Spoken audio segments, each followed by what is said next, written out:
Good evening, and welcome once again to the Whiskey Cowboy Live. Today's date is August 17th, 2023. It is Thursday. I hope everyone's week has started out fantastic. And kind of a mild, mediocre day here today. Welcome to the folks joining the show. Slight camera changes, but that's because I installed my new desk arm for the camera setup. I posted this up. Let's see here. There we go. This is now what I view, in fact, what I'm viewing now, except for I have coffee. Coffee to the left of the mixing board, roughly where the headphones are, and I have my notepad just to the right of the mixing board, the mixer. But other than that, that's exactly what I'm seeing, except that my monitors are both chock-a-block full of applications running. The horses aren't blue. I don't know why. The cell phone just, it's weird how it picks up monitor settings. Those are actual horse colors. Horses aren't blue. Those are actual horse colors.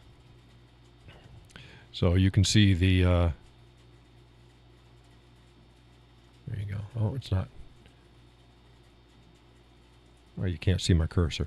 You can see the camera up above the center monitor, and then there's a camera arm. It's a boom. It's made up of 1, 2, 3, 4 seconds. 4, 1, no.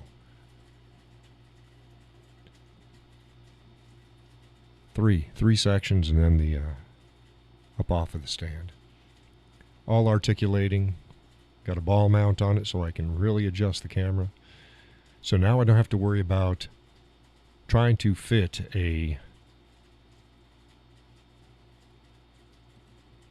Let's go smaller. There you go. Now I don't have to worry about trying to fit a tripod behind the desk between that and the wall. I still should pull it out a little bit more so I can get a little bit more throw on the camera, but this is much better. The next thing coming in within the next day or two, I will have quick mounts, where right now I have to screw the camera and everything into the ball mount. Not ideal. So I'm going to have quick mounts coming in. Take care of that, and I can put it on and off. Today I posted up a list of things that I need and or want. All of the stuff up right now is just production stuff. I got two higher dollar items that are up there right now on the need pinned comment. It's under the would you like to send me something, but it's at the bottom. The things that I need. One is a gimbal, and the other is a camera rig mounting base with a detachable system. I don't need to worry about that right now. But the other things that I had up there was a new handle for the side of my rig, and a NATO mount to help me put that to the side of the cage that the rig is in. And I put those up, and then I talked to the missus, and I said, you know what, I think I should probably just go ahead and buy those things anyways. And she said, yeah, go ahead and do it. So I was about to do it, and I got a notification from Laurel. Laurel said, hey, take the top 2 off the list. So she handled them, and they will be shipped to my shipping address. Should be in Saturday. I'll get notification, and I'll go and I'll pick them up, and I'll mount them on the rig. Y'all can see the way the camera is set up in the studio right now. I will take pictures and post up the camera rig with the stuff on it. That you can see the top handle, but you can't see it very well. There's a top handle on it. There'll be a side handle. There's a cage around it. You can't see that. I'll mount the microphone on the top. I'll get it set up as if I was actually going to be using it to create non-live stream content, and I'll show it to you folks. Nice little setup. Tonight's coffee is butter pecan, or butter pecan. Say, well, how do you say it? Well, it depends upon what I'm saying. If it's pecan pie. I don't know. I switch back and forth. It's from New England brand coffee. Wonderful coffee. Hello to the current viewers who are watching the show. Go up and go ahead and say hello. Type up there. Let folks know that you're there. You'll notice now that, and I told you I would, I'm going to be adding some nice bells and whistles to the show. There is transition changes. Oh, look at that. See? Fade in, fade out. I did, as you notice right now, I did recenter. Not recenter. It was off to the right just a little bit. It was bothering me. The focusing iris for the camera off. And there's the camera on. So we have a nice fade transition there. Fade transition to bring the internet small. Let's see here. See, it's my internet. If I want to go big, internet on. Oh, that wasn't supposed to do that. That was supposed to be a slide transition. Let's try here. Okay, slide transition coming back. Okay, I've got to add one more in. For every single transition that I make from one scene to the next, I've got to specify. So I guess from here... Oh, see, that was fine.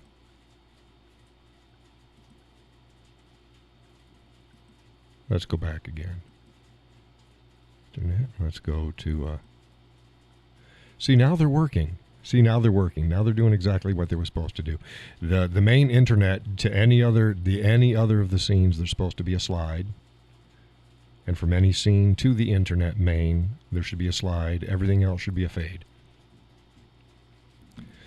I still have to get my like, share, subscribe stuff going on there. Now I can do a scrolly text, but I didn't want to do that. It didn't look right. So I'm looking for the right visuals to do the like, share, and subscribe. With that said, if you are watching and you like the show, like the show, share the show, subscribe to my channel. Don't forget to subscribe to my other channel, which is The Whiskey Cowboy Life. That's all non-political stuff going there. It's my canoe videos, driving videos, guitar videos, chicken videos, life stuff. The channel that this is running on is the Whiskey Cowboy Official. This is my social and political commentary channel. This is where I have my live stream. This is where I'll have my interview shows, which I still haven't figured out the name for. And I will have my quick draw shorts. I put up a short the other day. Yesterday, I put up my first short on my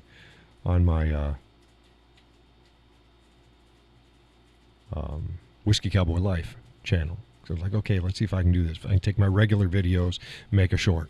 I made a short, worked out very well. We'll go ahead and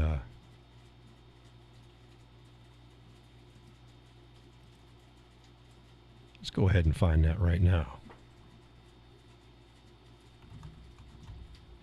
Okay, the Whiskey Cowboy Life. Here we go.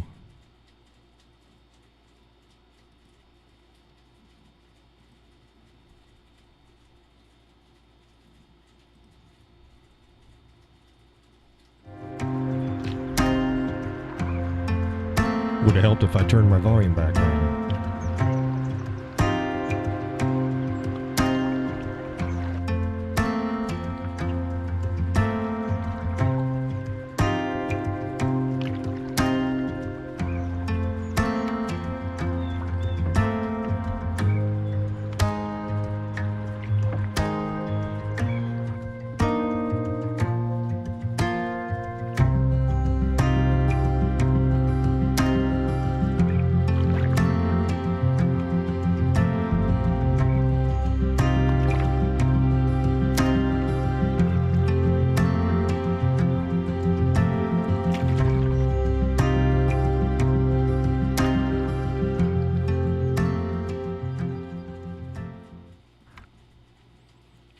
And that was my very first short that I put up. Again, that is the Whiskey Cowboy Life channel.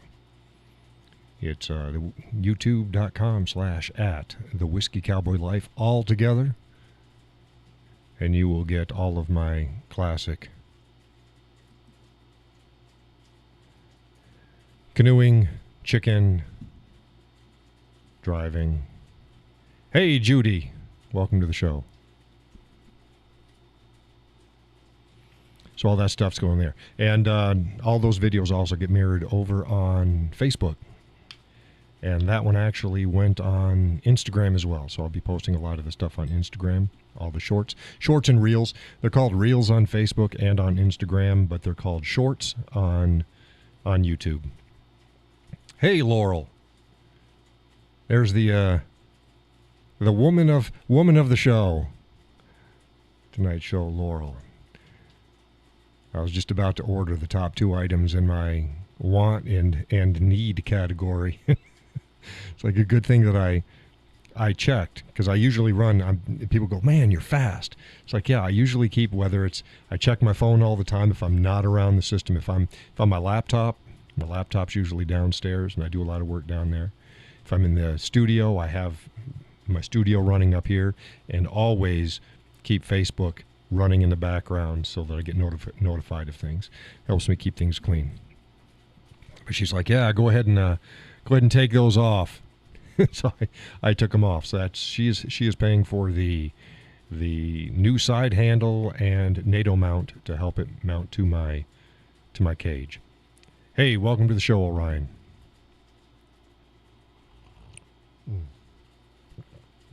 As always, I'm showing I'm peaking in red, so my volume should be good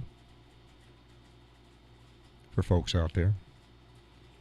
And I don't think I ever clip, because I got my system set up with filters and everything. I shouldn't ever clip audio.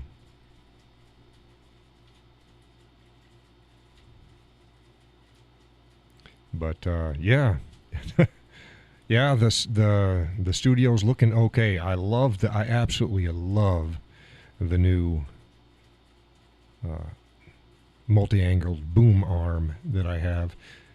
It's good and beefy. It's going to do more than enough to keep the camera where it's supposed to be. Quick disconnect is going to round that out. Again, it's a pain in the ass getting the camera back on and off there.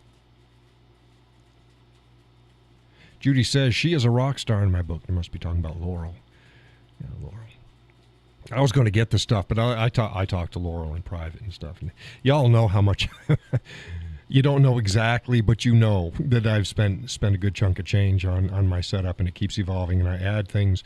And you know, if you spend $50 here, $100 here, $25 over here, $75 over here, $200 over there, it adds up. It's not just the single purchases. It's not the little things. It's a lot of little things. Now, I'd already invested in my basic rig and what I thought that I needed to get going, and it's working great. But then you find out these other little things that go with it. And it's like, okay, well, this is another $50 worth of stuff. Going to get the chicken coop done here. Hopefully this next week we'll get it up and running. They're getting right at about the laying age. So I'll be getting those built up. The coop, I got to build all the walls and get the new vent systems put in. Basically putting in new windows, or it doesn't have windows, cutting windows in. And adding screens for ventilation. I'll seal them up pretty much in the wintertime, but in the summertime you just let the free flow go through.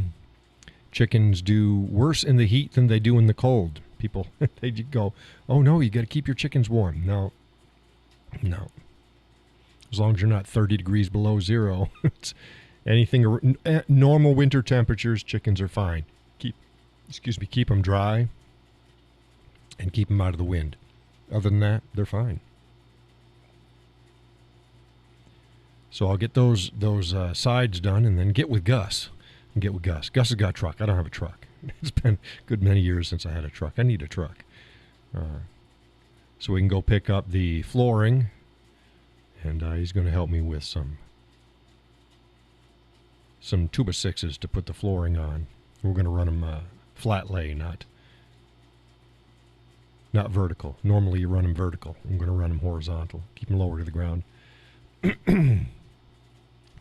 Laurel says, I hope your temperature next week will be better than what we are predicting here. Once again, a high 90s. Yeah, I don't care how hot it is. no rain. I'm not going to work out in the rain. So I don't care how hot it is. I don't care how humid it is. Just no rain. Now, that said, yeah, I hope the temperatures are decent. But yeah, anything other than no rain is fine.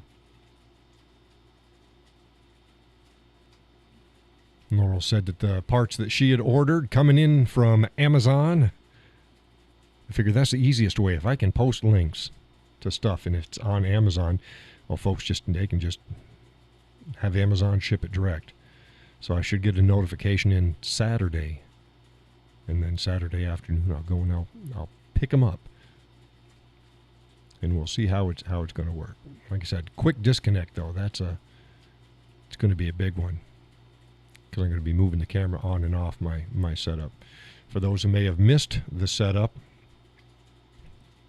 I don't know who is all here. Let's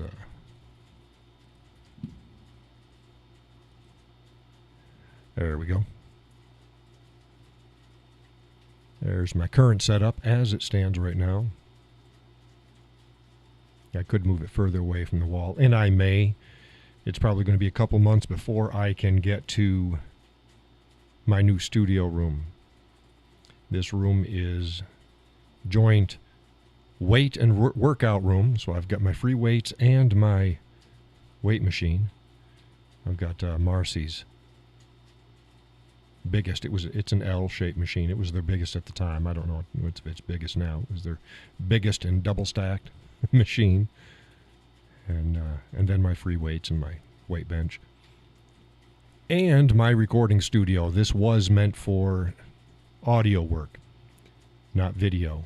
That's why it was slapped up against a wall in a corner. It's like that was a good place for it. I wasn't expecting to do video. Well, here we are. I said, here we are. Live. Because for my podcast, I didn't need audio. I didn't need video. So it was just audio. Then I started to do some live streaming and video podcasts as well. I didn't like the camera. Went from crappy webcam to best webcam on the market. Didn't like it. Then when I got the GoPro, I used the GoPro, and that worked pretty good. And that worked for a while. And we moved over here from Facebook. We started using that, and it's been working pretty good, but it still wasn't quite where I wanted it to do. So now my setup is I've got this dedicated video camera. I got my dedicated DSLR. I got my 2 action cams. So I think we're pretty well set. I think we're pretty well set for making content. Boy, I got some content planned. I told the missus some of my content and what I wanted to do, and she's like, oh, that's going to be good. This is going to be good. It's like, yeah, it is. Yeah, it is. Some of the stuff I want to do, I need some plexiglass, but I'm not willing to buy the plexiglass because it needs to be thick because I got to be able to put stuff on it. So think of shooting from underneath it. Some interesting shots that I can do.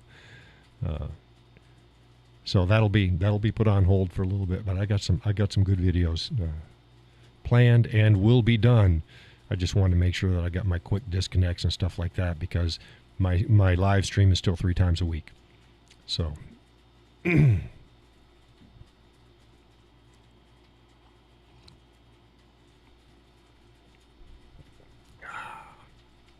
Nummy. Butter pecan, New England brand coffee. They need to sponsor me. So what else we got going on here? Let's see here. There we go. Hey, what do you think of the transitions? I'm slouching a bit. Need to definitely adjust things. I put the system up and got everything rough set up, tested the lighting again.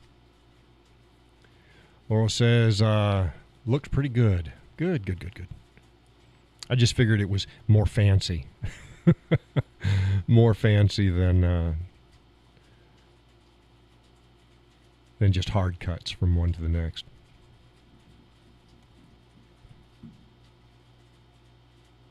Oh, Donald Trump. Okay. Donald Trump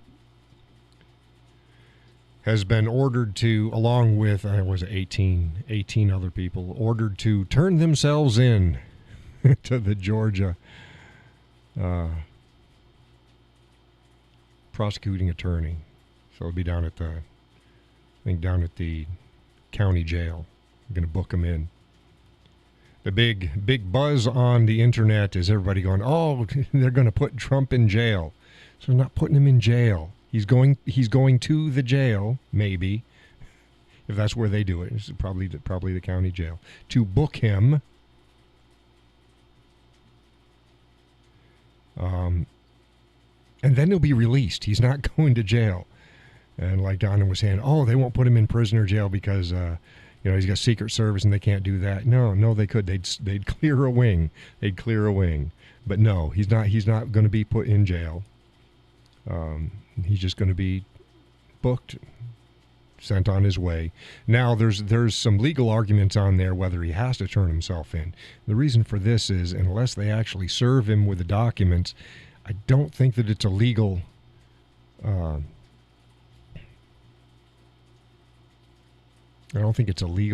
thing for him to. He doesn't have to turn himself in. You don't get on. You don't tell somebody that they're now hereby arrested and you need to turn yourself in by television. That was a political press conference for the prosecuting attorney. Judy says, I love it. I think you're doing good things. Well, thank you. I'm trying to dial it in. Like I said, I need to get those like, share, comment. Again, comment. Folks aren't commenting. Go back in your free time. If you don't do it tonight and make actual comments underneath the show, go back tomorrow or the next day, sometime before the next show, and just comment on my show. Don't worry about going back 3, 4, 5, 6, whatever. At least hit the last show. Just post up something. That tells YouTube that there's interaction with it. They don't just go by the chat. They go by comments as well. Because a lot of videos don't have chats with them. So the algorithms are very important. So just go back in and say, hey, whatever. Like, hey, the show's looking good, or hey, get that camera doing better. Something. Just post up something. But yeah. So some folks are saying that Trump and everybody else is just ignore it. Say, if you don't come and serve, come and serve the document, I'm not coming in. Come and serve it, and then we'll talk about coming in. No, I don't think that's going to happen. I think that him and everybody else will get processed and let loose before next Friday. And that'll be that. And they'll get their photo ops. But, yeah. And that should be all there is there. What other things were in the news? Rough day. I've been extremely busy. I have been putting out content. You guys have seen it. I put content out. Try to interact with folks online. Try to get things set up and progress everything. Progress the at least the studio where it's standing now. I haven't even gotten into my new video editing software yet. Haven't done that. I'm still using CapCut because I don't need a longer format right now. Excuse me, and it worked great for the shorts. Those are only a minute long. But I need to get some quick draws, which are the shorts, but they're for the political, and I'll put them on Instagram as well. Yeah, anybody that has Instagram, follow me there too. You're going to see a lot of duplicate stuff. But just follow me there anyways. If you're already on Instagram, just follow me there too. Now, what else was going? I guess I heard that one of the lawyers or former lawyers is already starting to turn on Trump. It's going to happen. That's why she's going with the RICO statute. What you do is you just pile everybody in and charge everybody, no matter how peripheral their interaction was with whatever activity, hoping that they're going to turn on each other, and then they start eating each other alive. Well, don't do that. This is a total misuse of the RICO statute. Georgia RICO statute is actually stricter and comes with more penalties and longer lasting things than the federal RICO statutes do, which is why they're pulling this game in Georgia. Also, they know that if Trump, let's say, for instance, Trump gets convicted, he can't pardon himself. That, yeah, they charged everybody, and they charged him for things. Here's the funny thing is they charged him for things that under any other circumstance, legal or not, would have been covered under qualified immunity because he did them while in the capacity of his job. That's how senators and Congress people get away with the statements and actions that they do all the time. And you go, how the hell can you say that? And they go, oh, well, I did it as a public service thing for the people, therefore it's part of my job, therefore I'm immune. So why isn't Trump? Everything he was doing was in capacity of his job, or could be claimed thereof. Stupid. It's absolutely stupid. Oh, and they go, so doing it in Georgia, he can't pardon himself. But it'd be very interesting if he won the election and then was convicted. It's very interesting how they would go about taking him into custody and then bringing him to Georgia at some facility, which again they could legally. So they may have to clear a wing or do whatever. It's not a get out of jail free card, but it's never been done. It's never been even thought about because it's like, this is hogwash. Nobody would do this. So people go, well, why can't the governor then, who is a Republican, why can't he pardon him? Well, in Georgia, the governor doesn't have pardoning powers. Has to go through a panel.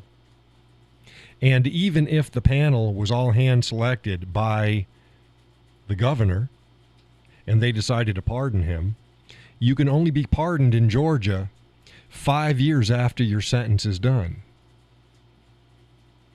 So how that works is if they convict him, let's say it's 5 years. So he'd actually serve all 5 years, then 5 years after that, so that's 10 years after the date of conviction, they could pardon him for it. Well, what good does that do? The damage is already done. So the Democrats are playing a very, very, very calculated and skilled game of lawfare. But if this shit doesn't get under control, it's going to come and bite them in the ass. Because once you start doing this crap and you unveil this weapon out there and use it the way they are, it could be used by anybody. And they've been counting on the good graces of the right, who tend to not fight like that.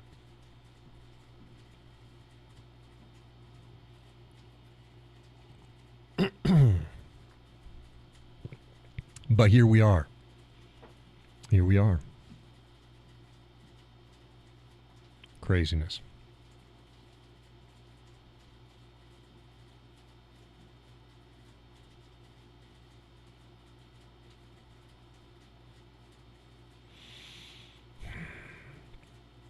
Yep, that's that. Okay, next topic. What's the next topic? We did have housekeeping. We talked about Trump and a couple different issues concerning him. Oh, the RNC wants all of the politicians who are going to run on the Republican ticket and take advantage of their platform to not do any debates outside of the RNC approved debates, and all of them sign a "we shall support whatever candidate gets the nomination." Now, see, I tried that shit the last time, and Donald Trump's an asshole. Donald Trump would be the only one, just like the last time, that would not sign that. So here we are again. Because I don't believe that Trump would sign, because he didn't the last time, would not sign a pledge that he will support whoever is the nominee. No, Donald Trump will support the nominee if Donald Trump is the nominee. The rest, hey, we'll see how it goes. And all of the other candidates are like, yes, we will support whoever gets the nomination. So it's the games we're playing. That's part of Trump's problem. It's part of Trump's problem. I've said this before. And all the polling out there, and I didn't want to go into it, but all the polling out there, you can either believe polls or not believe. It's funny. People believe polls when it says what they want it to say, and then they don't believe polls when it doesn't say what they don't. All the polls show that Donald Trump cannot win a national election. He can win the primaries. He can win the primaries. So we'll see how things go.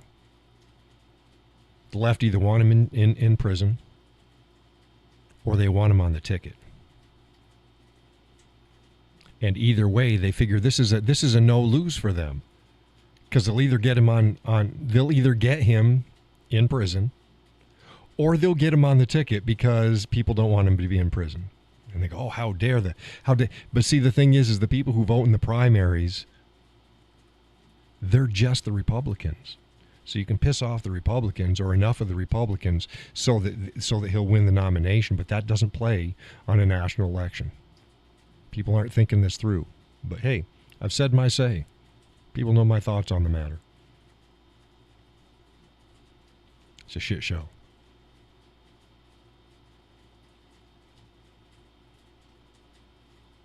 I'm tired of saying, I told you so.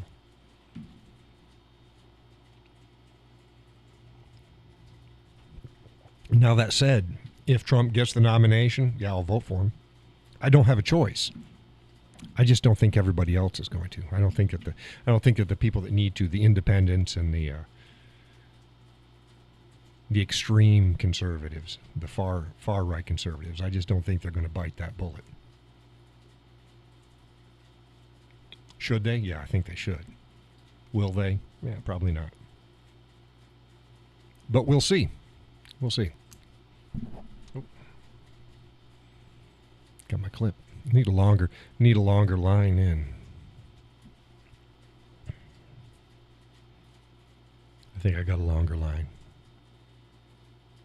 I'll have it for the next show so I can run the long line. It's way longer than I need. But I'll run the longer line into my headphone section. And I don't wear headphones on the show. I asked you guys what you wanted. I could run my headphones, or I could run my hat. Go with an earpiece, or go with a hat. And y'all said go with a hat. Go with the hat, not the headphones.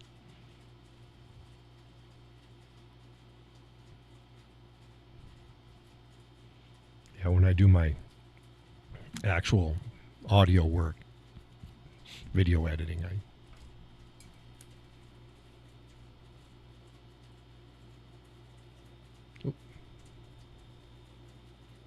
it's not focusing. There we go.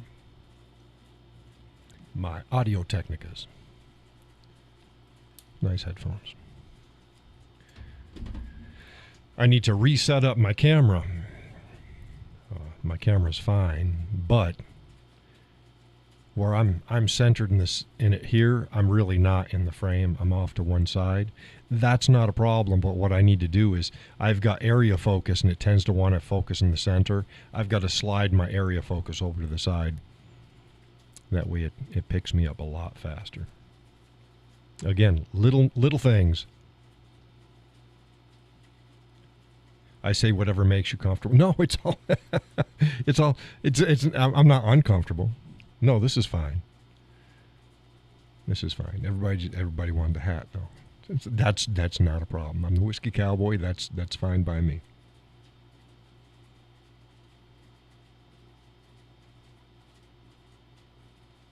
Plus, it's easier to regulate the light, because it takes into factor all of light sources. And when I don't have my hat on, since I don't have hair, that's a light source.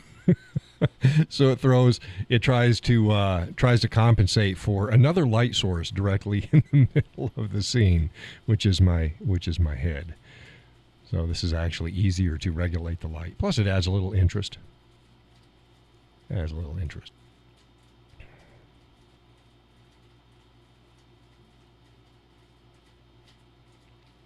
My average view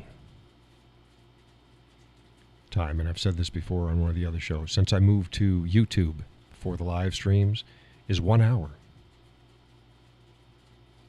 Now we go, well, John, it's a 2-hour show. Last night it was a 3-hour show.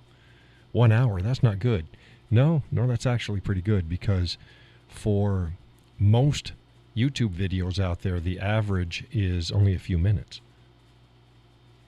For standard podcasting, it's usually 45 minutes or longer. For my show, it's an hour.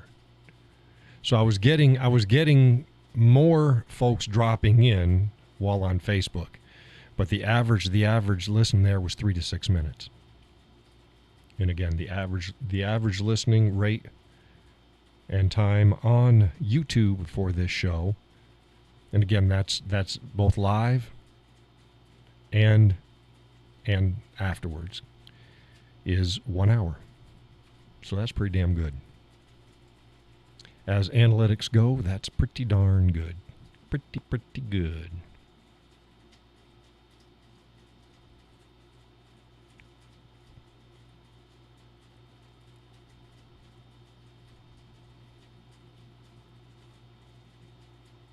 Oh, Judy says, "Oh, I love the hat. Don't get me wrong." Yeah. No. I get it. It was the same way as, was it you that asked me, because I'd posted up a picture of me wearing a ball cap, because I wear a ball cap when I work. Doesn't get in the way. And I posted up a picture of a ball cap. It's like, I like the cowboy hat better. It's like, yeah. The ball cap's fine. My bald head is fine. Now you see the light coming off my head. See it? It's actually got a white spot on it. See, it's because it's a hot spot. There we go. See that?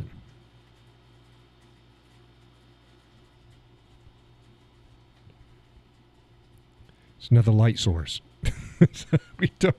I'd have to adjust the camera and the lights just to stop that solar panel for a lovemaking machine. Oh, yeah, so the hat's fine.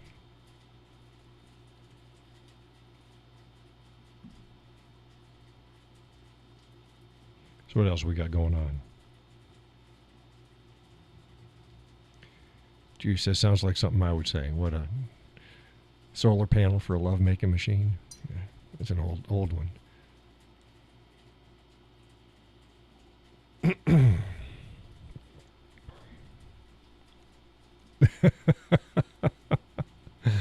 Yeah. Folks who enjoy the content here or elsewhere online, if you would like to contribute, if you would like to donate, you can do so following the links underneath the show. One is a monetary link. You can send me a single payment of whatever amount you want, as high as you want, as many times as you want. Or you can set up a monthly installment and you can give me 10, 15, 20, whatever you want, whatever you feel it's worth to you. No matter what is donated or not, all content will always be available for free, will never be put behind a paywall.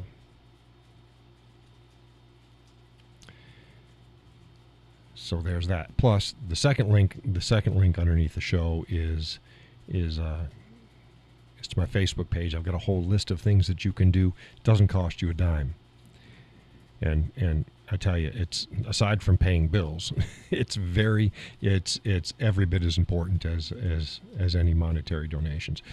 Plus, I put up lists of things that I may need or want. Also, if you would like to send a ball cap or a t-shirt or a sweatshirt or what have you, you can do that. The shipping address is in the description as well. If you send whiskey or anything like that, unopened, please. I will not imbibe of a partial bottle sent to me. It's not a risk I'm willing to take.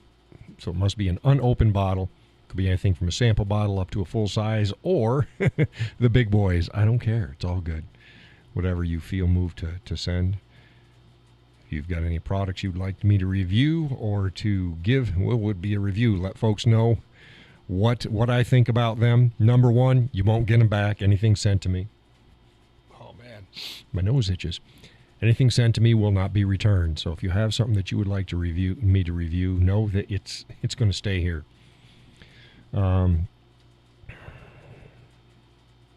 But yeah, I'll review it.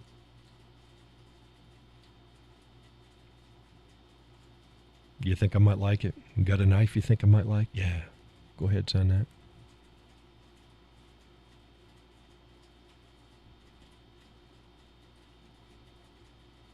Let's see if I'm missing anything else. Content. A lot of it coming up.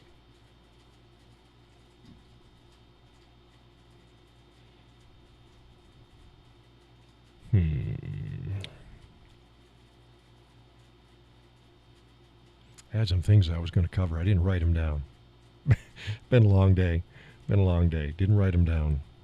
Okay, we got all the Trump issues out of the way.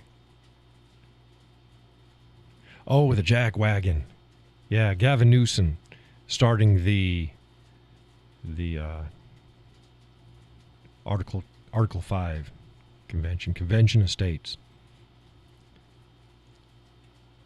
That process is going to take years, and he does not have the states to even get on board.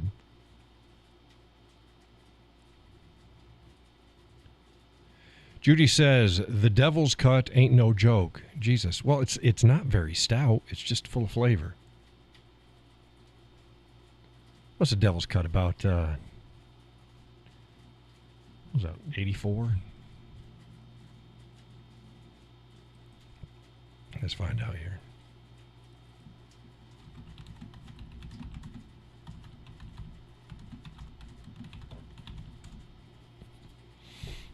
Excuse me. No, 90 proof.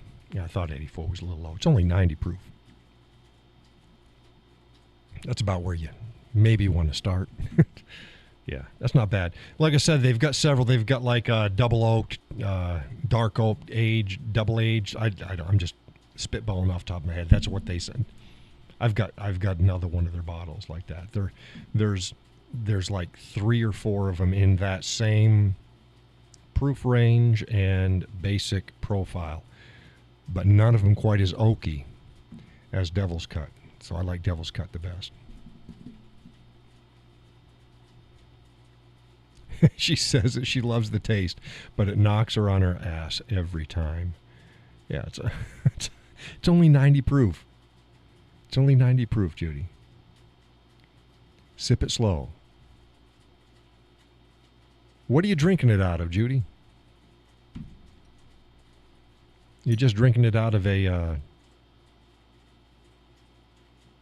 rocks glass?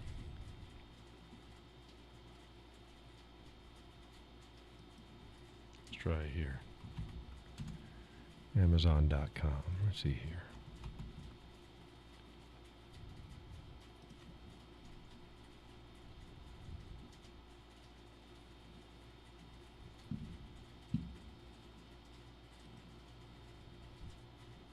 See, this is what you need right here. You need a Glencairn glass. Just a glass. Yeah, a glass. You need a Glencairn glass. That's going to be my next post up. I did about the Infinity bottle today as a good gift for whiskey drinkers. There's a lot of peripherals that you can send a whiskey drinker. It's going to make them smile, get a lot of use out of it. But yeah, Glencairn glass. Do you drink whiskey neat, or do you drink it on the rocks? How do you drink your whiskey, Judy? No ice, straight. Yeah, get a Glencairn glass. You can see, it was supposed to slide, and it didn't slide. It faded. Amazon's got a shit ton of them, and they don't cost that much.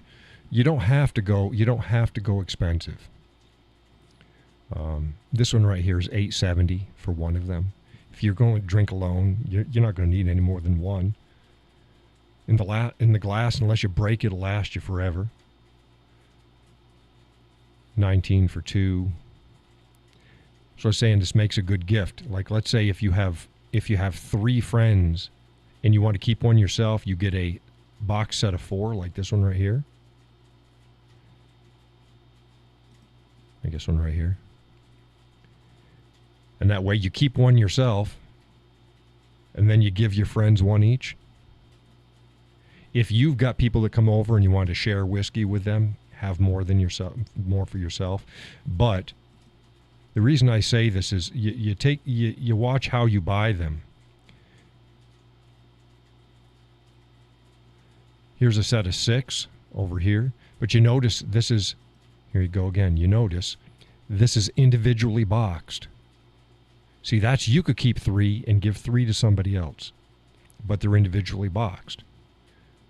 But if you buy them in a set like this one right here is a set of 4 in a single box. You can't break it up as gifts if it's in a single box. So don't get a box set of 4 unless you're going to keep them yourself. If you want 4, then you do this, which is funny. Here you go. And this is another thing people don't do. Gift box set 4, $29.75, or you can get a set of 4 individual boxes for $27.91. It's still 4 freaking glasses.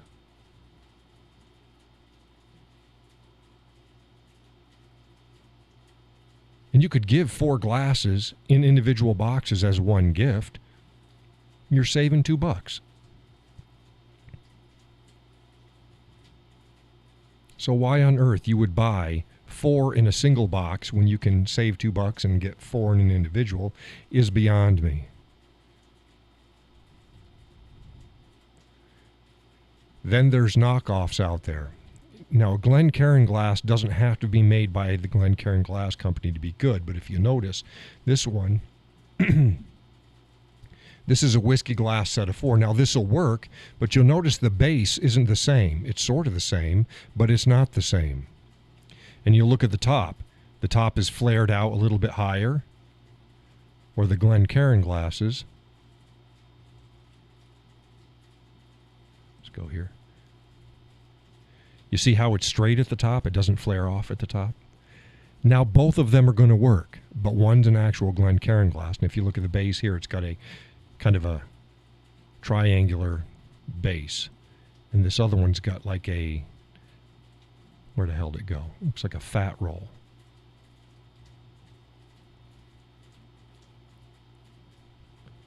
Oh, there we go. And see, it doesn't say Glencairn. You see, it's got that weird squishy rolls. Now, this is fine. This is better than drinking it out of a rocks glass if you're just drinking neat. But for the same price, you can get a Glencairn. Now, they also have, like, where was it? This is a blue one and a green one. And they had a gold one. And those are fine. But I like to see my whiskey inside, so I don't like the colored glass. You've got like this if you want whiskey, if you want a diamond cut. See, here's the diamond cuts. And those are pretty. You can still see the whiskey in it. And again, you pour it, a standard pour will be mid-bowl. And I've gone over that before on other glasses, wine glasses. It's mid-bowl. It's the widest part of whatever it is. That's what you were designed to pour to generally. So a mid-pour on the, let's get out of here, on a Glencairn glass, there's just a clear one, so that's good, is right there.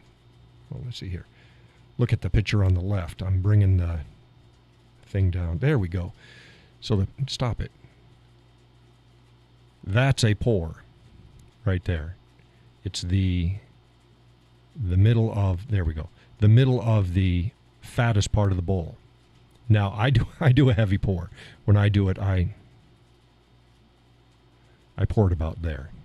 That's my pour. I do a heavy pour. A real heavy pour is up to here. But the higher you get, you're reducing the amount of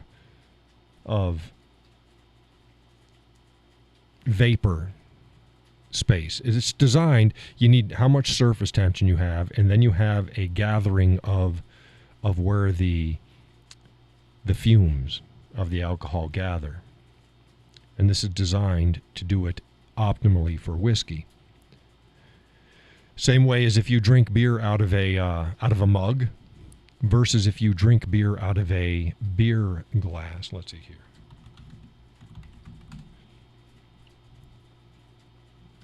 Get up here. Let's get up here. Let's do a beer glass.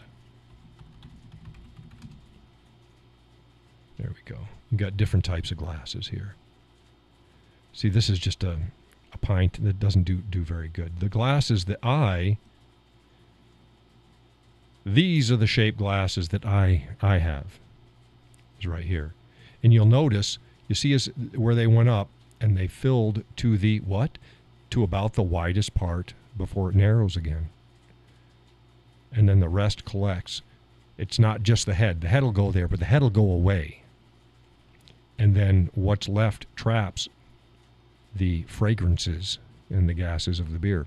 And you'll tell when you drink beer out of a glass like this versus out of a mug, totally different experience. You go, man, the beer tastes so much better out of a beer glass than it does out of a mug. And you can enjoy it out of a mug, but it tastes better out of this type of glass. Well, why? Because the vast majority of what you taste is what you smell. So the glass should be formed to capture as best suited for whatever beverage that you're drinking. That's, again, the same way as how, you ever notice how a soda tastes different out of a glass than it does out of a can or out of a bottle? Well, it's because out of a can and a bottle, you're not smelling it very much. It'll still taste okay, but it tastes better out of a glass because your nose smells things. Now, these beer glasses and the Glencairn glass and various wine glasses, there's a difference why red wine glasses are shorter and fatter. They have a fatter bowl area. And a white wine glass has a narrower and longer collection area. And a champagne flute is even more narrow and longer. It's how each alcohol and how the fumes, the vapors, how they collect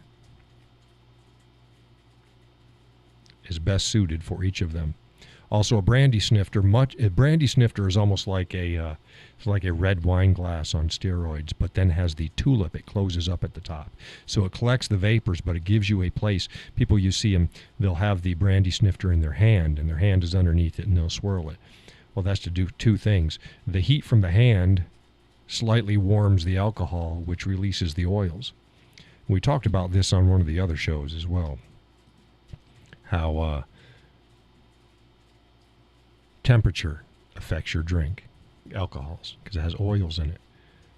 So if you want to, when you put whiskey on ice, it makes it sweeter and it dulls the flavors because the oils keep everything trapped.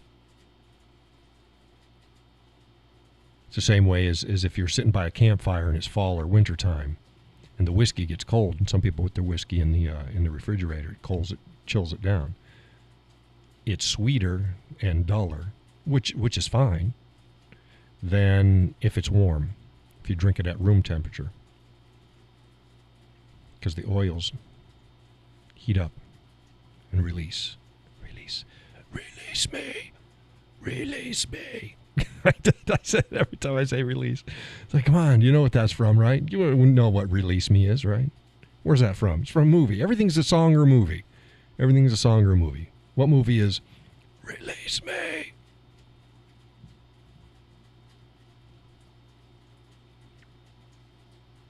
Let me do this. I'll get it for you.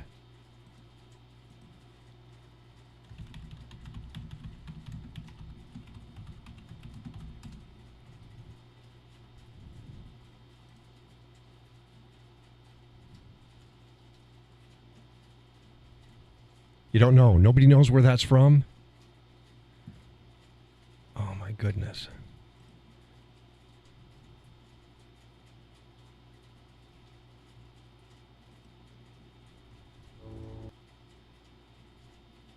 Okay, let's stop this. Here we go. Oh, I don't need it that big. Go like this. There we go. You ready?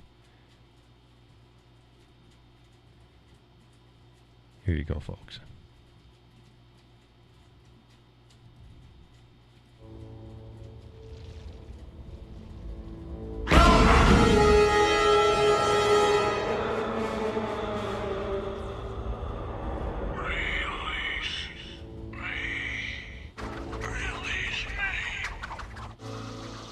There's much we can learn from each other if we can negotiate a truce.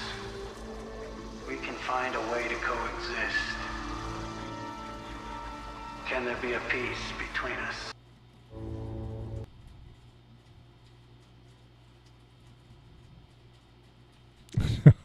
So there you go. Release me. Told you, everything's a song or a movie.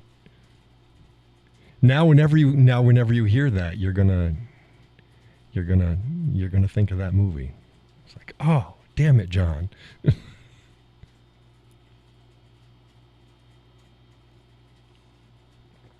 I still think Express Yourself should be should be commercials for those breast pumps.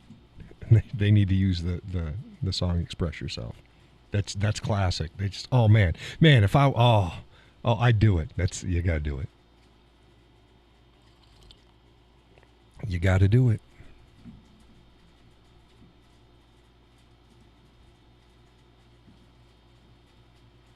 But yeah, the proper beer glasses. If you don't have those types of beer glasses, get them if you drink beer. If you drink whiskey, more so if you don't drink it on the rocks. Glencairn's not going to help you on the rocks. But I tell you, if you really want to get the most out of your whiskey, get yourself some Glencairn glasses. So I tell people, yeah, I usually have on my whiskey nights, I have 2, maybe 3 pours usually. But that's whiskey cowboy pours. That's really a heavy pour. It's about a pour and a half, maybe. So, but whatever. I'm a big guy, and you don't drink them fast, anyways. If you're drinking your whiskey, if you're drinking your pour of whiskey, and it's not taking you anywhere between 20 minutes and 45 minutes, I'd say at least a half an hour to finish your drink, you're drinking it too fast.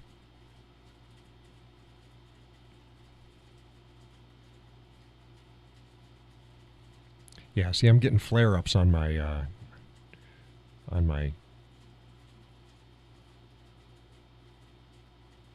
streaming software for the camera. But tonight I'm running with a screen on the actual camera facing me so I can see what it's doing. No warning, no overheating, no nothing. And you folks are not getting flare-ups, so I'm not worried about it. So I don't know what it is. I think it's just a glitch in the OBS. Yes, you sip it. Yeah, you should. Just sip it. And depending upon what the whiskey is and what you want out of the sip, heavy sip, light sip, fast sip, hold it in, swish it in your mouth, not swish it in your mouth. There's all sorts of techniques. Man, if you come over to the whiskey tasting over at the Whiskey Cowboy's place, number 1, have somebody else drive you home. And number 2, you'll learn a lot. You'll learn a lot. You go, oh, I didn't know that. I didn't know that you could do that. So, oh, I didn't know that note was in there. Now, if you just don't like whiskey at all, it's not going to do you any good. Like the missus, she's pretty good at nosing. I taught her how to nose. But she can't pull the flavors in her mouth. She can't do it, and she doesn't like the taste of whiskey. But she's a tequila girl, so, yeah. But if you like whiskey, I'll show you how to get the very best out of it. I may have to do some videos on that as well. How to get the most out of your pour of whiskey.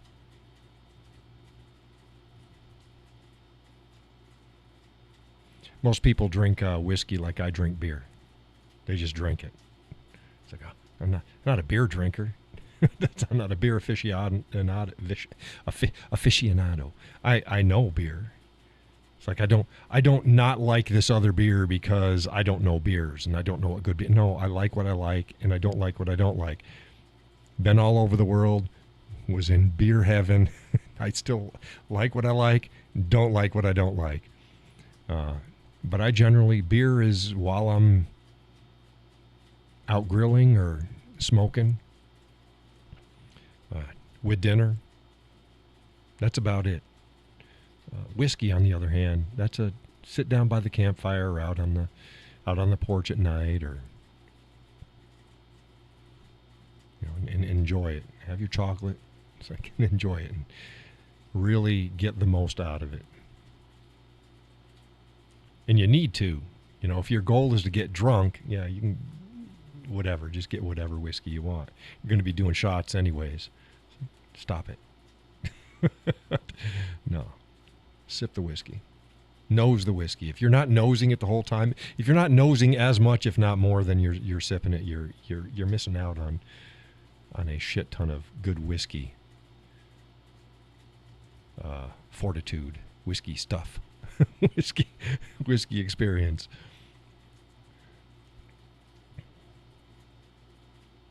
Yeah.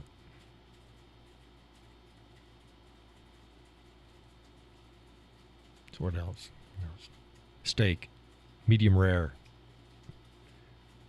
to rare. Done. Period. That's it. If you anything north of medium rare, you're wrong. What degree that you're wrong is just is just depending upon how far north of medium rare you're at. Oh.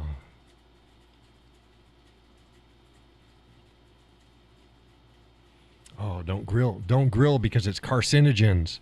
It's like, yeah, but fire. Well, you can cook it without grilling it because it's not going to. Screw that. But heat breaks down the meat proteins, and we're better easy to digest it. We're not meant to eat raw meat. We're meant to eat slightly cooked meat.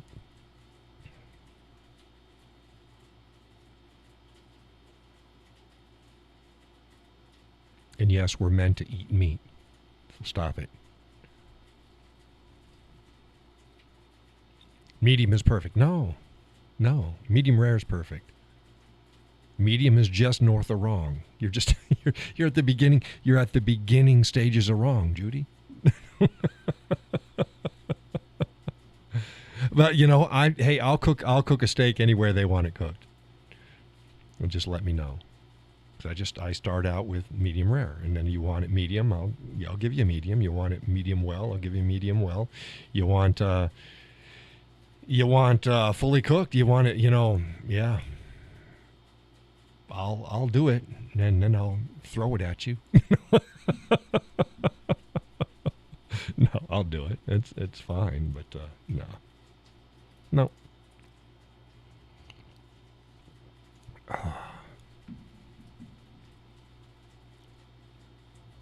Pork cooked perfectly is, I'll say, a medium rare to medium, somewhere right in between it. Just a hint of blush on the inside is perfect. Just a hint.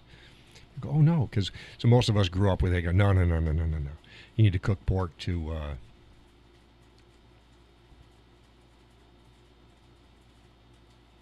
was I saying? 150, I think.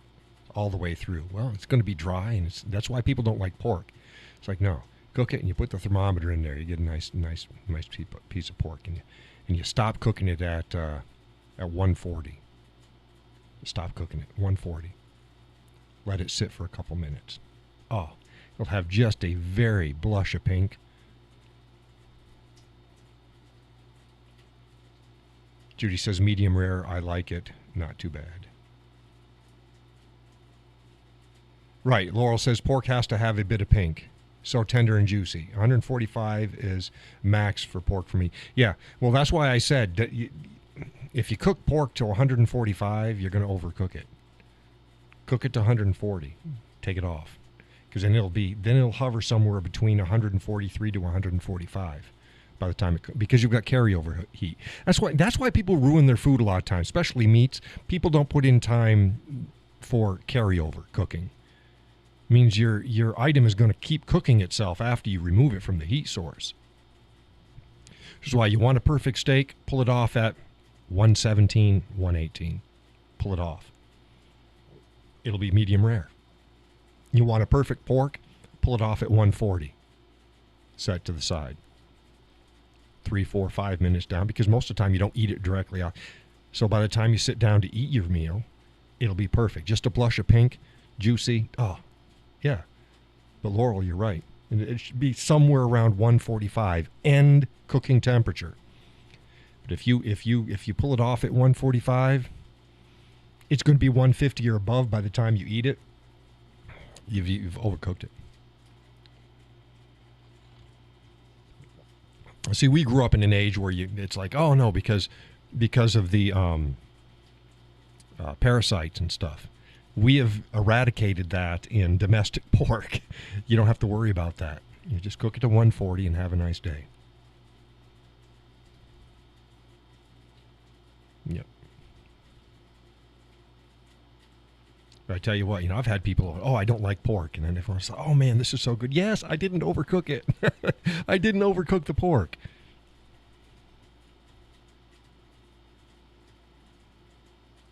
Oh man, take a nice pork chop like this thick. Oh, you're looking at 2-3 inches. And one of the way I like, put some lemon pepper on it. Really, really put a lot of lemon pepper on it, both sides. Sear both sides. Cast iron pan. Throw it in an oven. Put a thermometer in there. When it hits 140, pull it out. Let it sit. If it's on the bone, cut it off the bone and then slice it. If it's not on the bone, like if it's a loin or something like that, it works really good with loins. Slice it up thin. As thin as you can get it. Oh, man. It'll melt in your mouth, and that lemon pepper against the juiciness and the flavor of the pork. Oh. Delicious. Delicioso. Muy delicioso. Yeah. My steaks I like to do like a smoked salt crust on one side, and then the other side go with something. I have a jalapeno and pepper. Not jalapeno pepper. Jalapeno and onion rub, and I put on it. I think it's a jalapeno and pepper onion rub. And I put that on it. So then you got the two flavors working with each other the same way. Sear it in cast iron, throw it in the oven, thermometer in the thickest part of the steak. Pull it out when it hits 117. Let it sit. By the time you eat, 5 minutes later, oh, perfect. You can do that on the grill too. Take your damn meats off direct heat. That's your problem. If you're not doing burgers, and even burgers, I don't even do burgers this way. I don't cook the whole, whatever it is, I don't cook it all the way on direct heat. If you got a kettle grill, like I've got several types of grills, but my Weber kettle, you only put coals on half of it. Just on half of it. And you sear the meat on one side over direct heat, sear both sides. And that goes with burgers too. Then take them off of that, put it on the side that doesn't have any coals, put the damn lid on the grill, finish cooking them off direct heat. You won't ruin your meats. People put their meats on and over direct. Oh, I got a kettle grill. It's big. It's round. It's like this. So I'm going to put coals all through the whole thing. No, half. Do your initial cooking, your searing on the open coals. Throw it on the other side. Put the lid on. Wait till your internal temperature hits where it is, just like you're doing it in the oven. And they'd go like, oh my God. My husband always ruins the burgers. My husband always overcooks. Yeah, your husband is cooking like an idiot. Your husband is under the impression that you got to have coals over the whole damn thing. Another way is you can put coals right in the center, sear in the center, and then move stuff to the outside. Same thing. You've got to have a direct and indirect spot on your grills. Do it. It's not like a gas grill. Gas grills, it's all the same, but you can do the same technique with a gas grill. You know how you do that? You only use half of your burners, or you use all of the burners, but then put things up on the warming rack and shut it. Same concept. You need direct and indirect heat sources, and your food will come out great. They'll think you're a god. It's like, oh, why is his food always done? He never messes up. Yeah, you know how to cook, know how to season. Don't be afraid to use a thermometer. It's not a slight against your manhood or your womanhood if you use a thermometer. Use a freaking thermometer. Well, they didn't have okay, fine, they didn't. Well, we have them now. Use your thermometer. Ain't no loss of pride in that. I was talking to the missus today. We talk. We're talking random stuff. One of the things that came out, we were talking about beer. I don't know why we were talking about something, beer. For me, well, here we go. Let's that's the beer. That was the beer pitcher in the glass. To me, that or a little more is the perfect amount for a meal. The problem is when you put a can of beer in a beer glass, it only goes, let's see here. It only goes to about here, the top of the faded area. It only goes to there. So what I really need is I need a can and a half or a bottle and a half is the perfect amount for me drinking at a mealtime. 2 beers is half a beer too much. Now, I'll drink it. That's not a problem. But 2 beers is half a beer more than is ideal for me. Well, how do you solve that problem? Well, you get a keg. So you got mini kegs and you got big kegs. So it's like, oh, I thought we talked about that years ago. Why don't we get a keg system in the house? You get better use. You get better use of your beer. It costs less per pour. Plus, it's cool because not everybody has them. But you got to have the cold ones because the beer's got to be cold. It's like, yeah. I didn't look into how much kegs cost. Keggers. I don't know. Let's see here.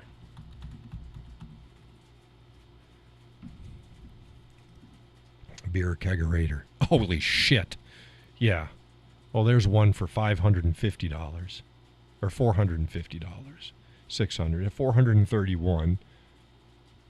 Excuse me, 700. There's 1,000. Yeah, that's not. Yeah, should I put that on my wants and needs on the Facebook page? Hey, kegerator. Yeah, that's not happening. That's not happening this year. That's not happening. We got the chickens in. We got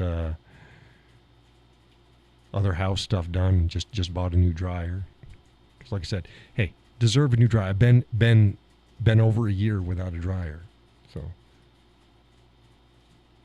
yes, it's a luxury, but this is 2023. We don't have a dishwasher, so having a clothes dryer is fine.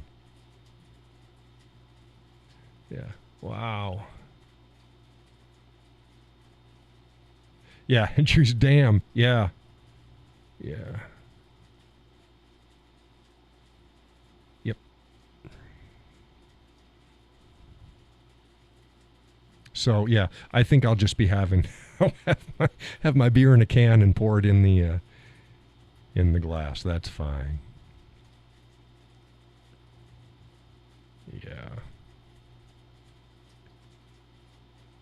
Yeah, those are kind of steep. And they got the little ones. I'm going to spend $100 on something that's going to give me 4 pours. Stop it. If I'm going to get a kegerator, I'm going to have a kegerator. I'm going to have something that's going to give me some pours. I can pour a beer out of a can.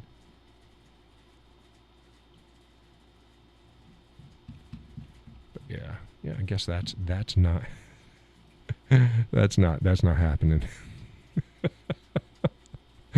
Unless again, I'll put that on my.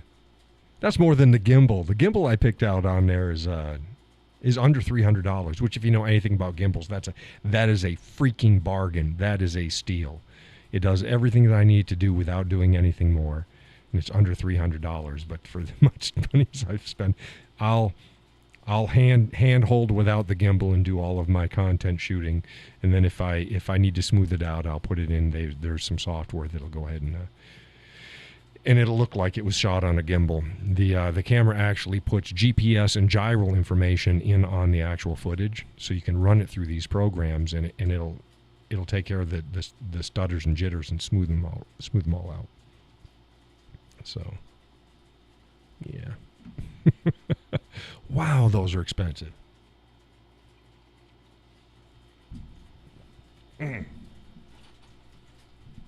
Need a bigger chair.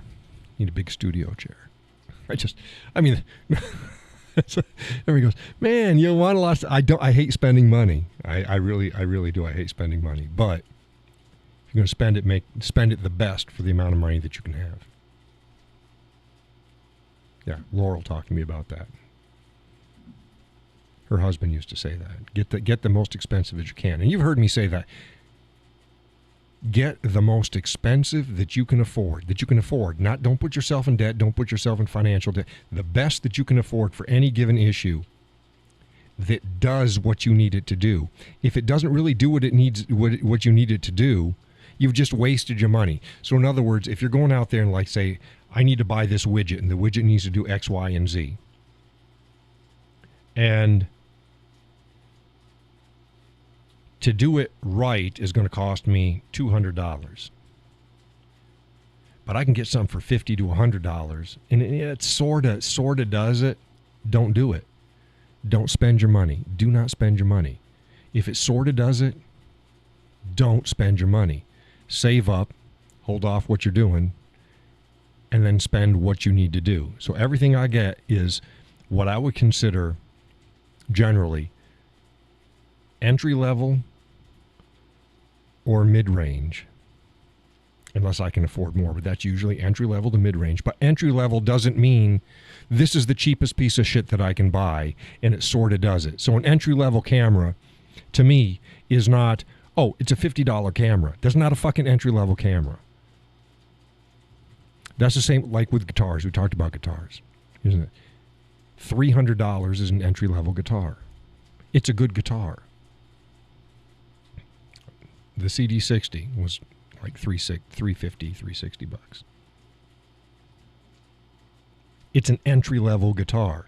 You can get $150, $200 guitars. You can get that, but they're guitar-shaped objects. Same with kids. You get a toy that looks like a guitar. It's not a freaking guitar. When I got my daughter her guitar, my youngest, she wanted to start playing, so I got her a 3/4 size guitar. I learned the hard way. I got her a toy that looked like a guitar. I thought it was, and it's like, no. I thought I could cheap out with a kid, but it's like, no. 3/4 size guitar, an actual guitar. You have to spend money. It's just the way it is.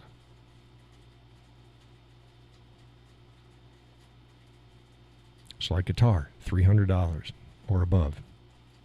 That's entry level. It's not that it's, again, I hate this. Well, if I can buy it for $25, that's entry level. No, that's a piece of shit. Entry level is what's going to actually do what you need it to do and do it reliably. That's entry level. Anything other than that is people producing shit to take your money because you're stupid. And chances are, whatever the activity is, no matter what it is,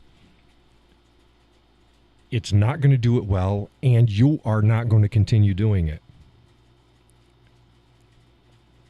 I just got a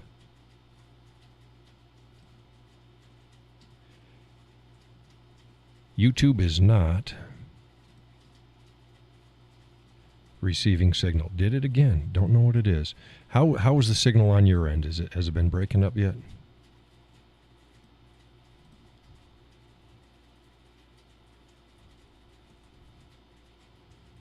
So there we go. diagnosed it the other night, too. I've just been too busy to go and diagnose all of the issues.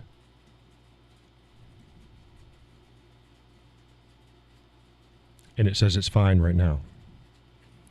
So whatever that glitch was, it is done. So yeah, if it's a piece of crap, you're not going to do it. So let's take guitars. If you buy yourself a piece of shit guitar, it is less than what I say is an entry level.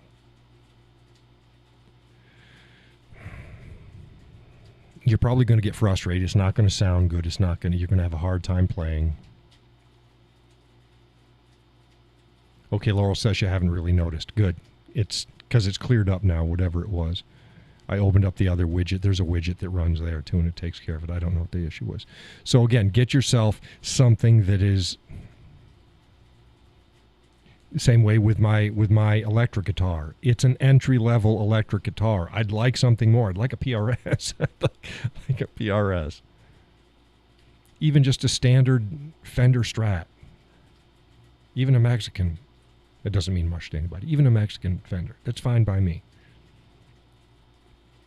I'm using mine is a Yamaha Pacifica. The average person looking at it couldn't tell the damn difference between that and a Fender. Because they're both Strats. Both play well. I just got it at a cheaper price. But, again, entry level. Not bargain basement crap. Entry level. My Taylor, it's not an entry level. Not an entry level. I got no. It's not the most expensive thing in the world. No. But it's not an entry level. Not ashamed. People deserve nice things. I cut where I can cut. There's certain things I don't skimp on. Remember, coffee was one of those things. I'm not going to buy that cheap coffee. Not going to do it. I'd rather reduce the amount of coffee I drink than buy cheap coffee. Having good coffee ruins drinking coffee elsewhere. Now, if you go out to Dunkin' Donuts has great coffee. But see, I get Dunkin' Donut brand coffee anyways. Get New England brand Dunkin' Donuts, Cameron's, Kauai. Got a couple Kauai's. I don't do Starbucks. Doesn't mean that their coffee's bad. Starbucks has good coffee. It's like Starbucks has good coffee. Starbucks has shitty corporate. And since there's so many other companies out there, I don't need to give them my money. It's one thing about Dunkin' Donuts. They don't play that game. We make donuts and we make coffee. Have a nice day. How would you like your donuts? How would you like your coffee? Not how you like your politics.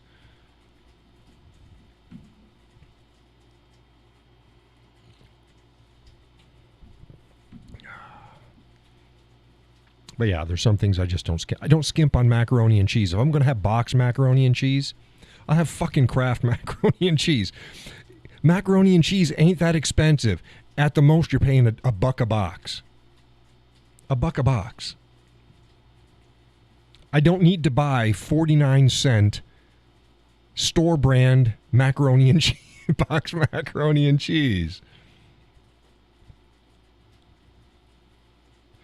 Laurel says, Starbucks coffee is awful. I can't drink it. Smells and tastes burnt. You're probably getting the dark roast. I'm a medium roast. Most people don't pay attention to that shit. I'm a medium roast guy. You get into dark roasts. Some dark roasts, I think it was the Dunkin' Donuts chocolate-covered strawberries. Absolutely awesome. It's a dark roast. No bitterness. No, nothing. It's hard for a company to get a dark roast without getting burnt or bitter taste in there. And a lot of the flavored coffees, unfortunately, a bunch of them are going dark roast. It's like, no, go a medium roast.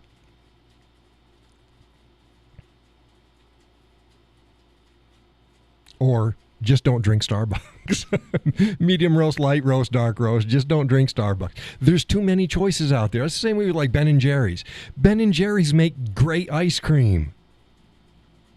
But the original founders, who are still neck deep politically and tied to the company, at least peripherally, are asshats, and so are their new ownership and management.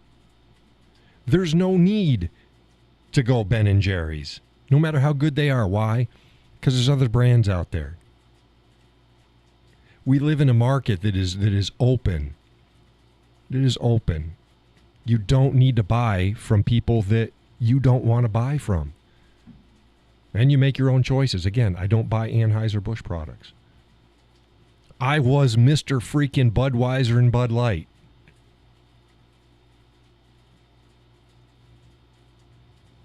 After the debacle, I went over to my son's and we had a cookout there. And he saw me drinking. He's like, "Oh, no Bud Light?" No. No. Why? There's enough other choices out there. There's other choices out there. I do have to admit, I'm going to ruffle some feathers out there. I do have to admit, wasn't overall impressed with Yuengling. I can see some of them. Their flight wasn't too bad. Their other ones, okay.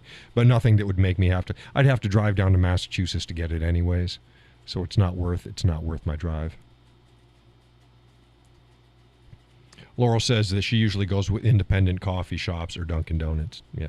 And then independent shops, no matter what it is a roll of the dice as well. If you find good ones, fantastic. But just being small and independent, craft, it doesn't mean shit.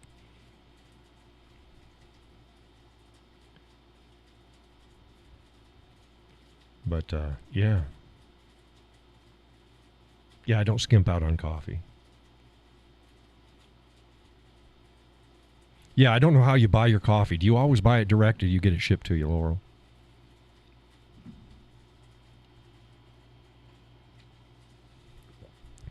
Because all the coffees, I'm pretty sure all the coffees that I list up here you can get online. We get some locally and we get some shipped to us. Last batch from New England brand we had shipped direct because they're not in the store. It's like, oh, it was pretty good stuff. It's the same price as you pay in the store. So if you again, it's just like saying how you buy it. If you're used to buying the coffee online with other stuff, you might want to just give some other ones some tries, give them a look, and see if there's something they like. They like, you like, we all like.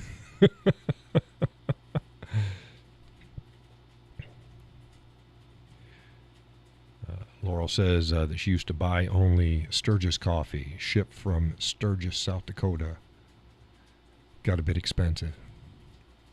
Yeah, there's a lot of reason why things get expensive. Here's a myth, too, is a lot of times I understand boutique shops have higher operating costs for their products, but I'll tell you what, a lot of times it does not justify the higher price. I understand. I'll pay a little bit more. I'll pay a little bit more for boutique. But I'm not going to pay outrageous. I'm not going to pay 3 times the price for the same quality.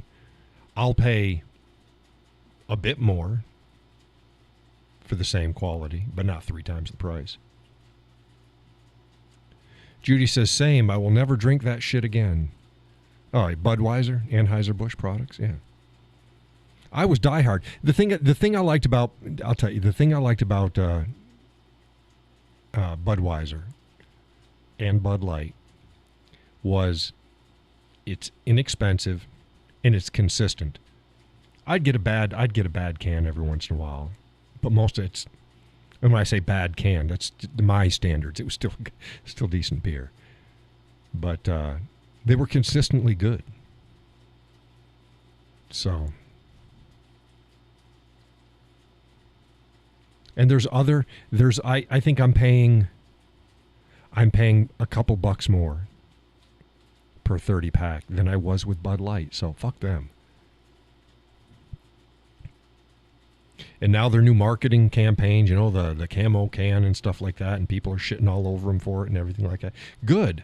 The problem is it wasn't the problem. The problem wasn't that Anheuser-Busch made the mistake.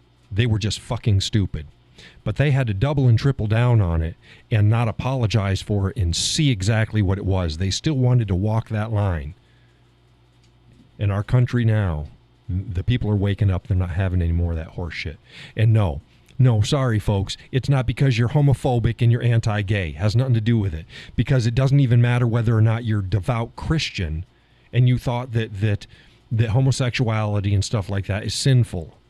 That had nothing to do with it. It's when they jumped on the trans bandwagon. That's when the problem. It wasn't that they had gay cans. It wasn't that they put the rainbow flag on it. What beer companies have been putting a rainbow flag on shit for 5-10 years now. Stop it.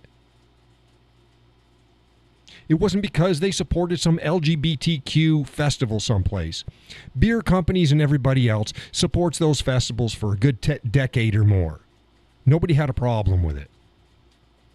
Because it was just mainly, even though it's all LGBTQ and it goes on, it was mainly LGB. That's it. That's how people looked at the whole continuum.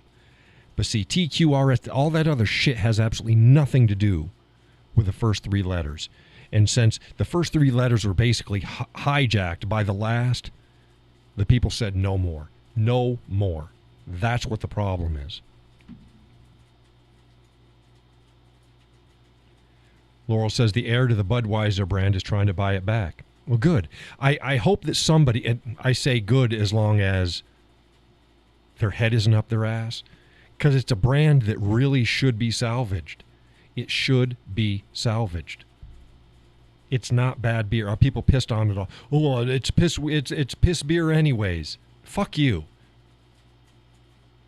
No, I say that not because I either like it or don't like it, but the politics and the beer are two totally different things.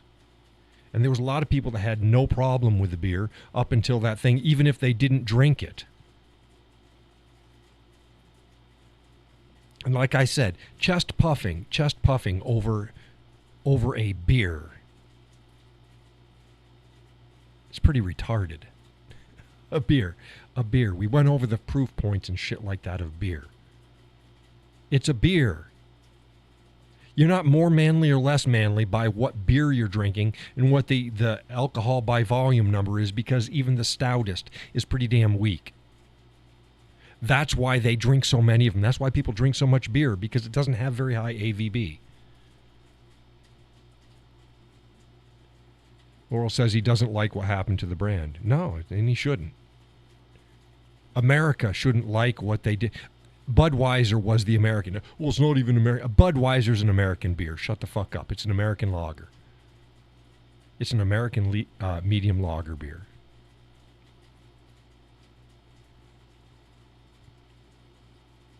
Right. Judy says they stood their ground and we did too. So F them. Exactly. All they had to do is just say, hey, we fucked up. Stop putting woke people. Oh, we need to. And then that VP of marketing is like, oh, we need to get away from the frat boy image and stuff like it. It's like, no, you need to sell beer. You need to sell beer. You're not going to sell more beer by trying to reach a demographic that isn't your demographic. Cater to your demographic. They were the number one selling beer in the United States. They're not even I think they're. Are they in the top 10 anymore?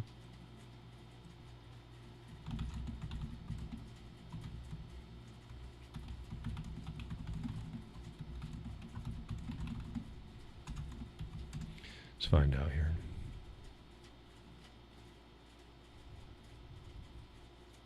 Yeah, it's not even in the top 10 most liked beers in the United States. They were number one. Number one. Don't say conservatives getting together. And I'll tell you, it wasn't just conservatives that stopped drinking the beer. It was anybody that was tired of the bullshit.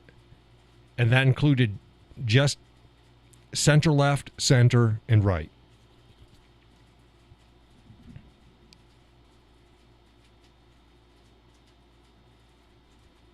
Target got slammed too.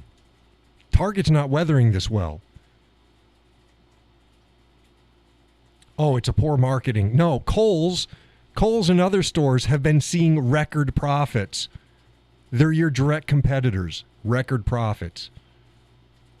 Target, negative profits. This last quarter, negative profits. Quarter before that, straight zero, right dead even. You can't, as a business, operate dead even. You have to make a profit.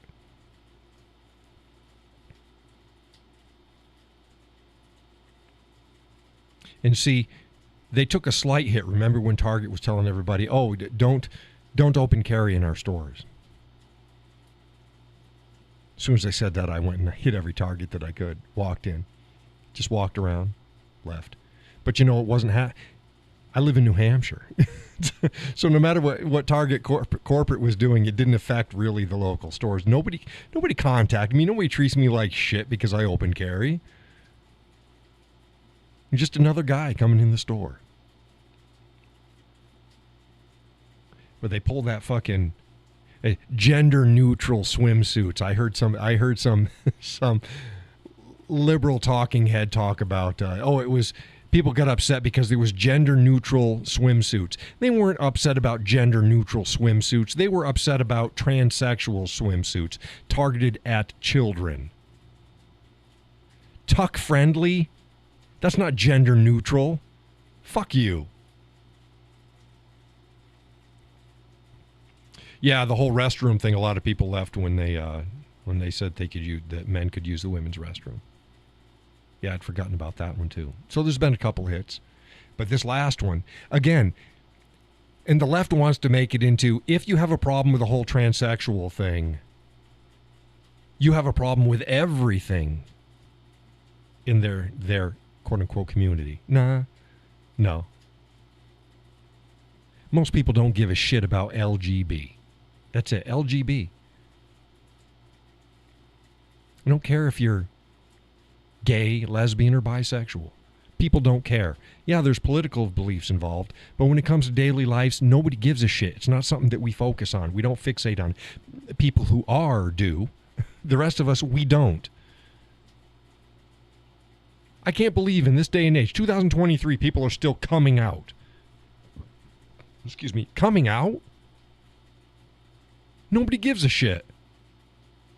And the only people that should give a shit, one way or the other, I could be gay. I'm not gay, but I could be gay. Would it fucking matter? Unless you want to fuck me and I want to fuck you, it shouldn't matter. That's it. That's it. The rest is, who cares? Who gives a shit? This is 2023 coming out. As if, oh, you were afraid and I want to give people blah, blah, blah, blah. Wayne Brady. Isn't it Wayne Brady, the black guy from Whose Line Is It? The comedian dude, the black guy? Oh, he come out as pansexual. No, that's bisexual. Pansexual is just bisexual with a different name. It's bisexual colored. Not colored as in ethnicity or skin tone, but as in pretty glitzy. It's smoothed out. It's more fashionable. It's the new bisexual, because you can't be bisexual anymore. It's pansexual. Stop it. Nobody cares. Nobody cares. Again, unless you want to partner up with somebody or they want to partner up with you. And guess what? Most of the time people know. Sometimes they don't. But if you're a normal, you're not a flamer and you're gay, nobody would know that you're gay. And if you went up and you were a girl and you wanted to be with a guy, same way with a girl. If a girl's not acting butch, well, even then, I grew up, acting butch didn't mean shit because we had tomboys all over the place and they weren't gay and they weren't boys. They were girls that didn't like frou-frou things. They were girls that liked to get dirty. They were girls that liked guy activities. They weren't gay. They didn't like other girls. They liked guys. And they weren't a freaking dude. They were girls. We need to get back to that shit. But again, if you want to date a girl and she doesn't appear to be a dyke. Oh my God, he said dyke. They call themselves dykes. Stop it. She's not a dyke. You say, hey, you want to go out on a date? I'm sorry, I'm a lesbian. Okay, fine. Not a problem. And until then, who fucking cares? This is 2023.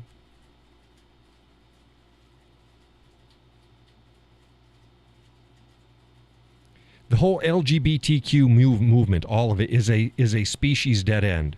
You cannot have a species. You cannot survive. The human race cannot survive if you're not having sex with somebody of the opposite gender, and there's only two, male and female.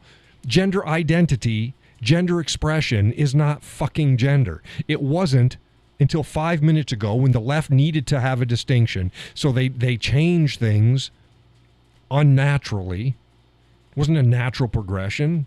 They just changed it. Now gender and gender expression is gender. Gender roles. Look, you've got gender roles. And just because you don't fit the normal gender roles doesn't mean you're not the gender that you are. You've got expression. You want to express yourself. I mean, remember Boy George. Boy George was a transvestite. He wasn't transsexual.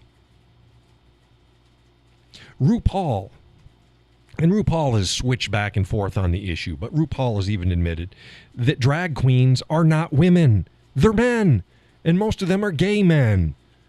But they're not women. They're not transsexual. They're dudes.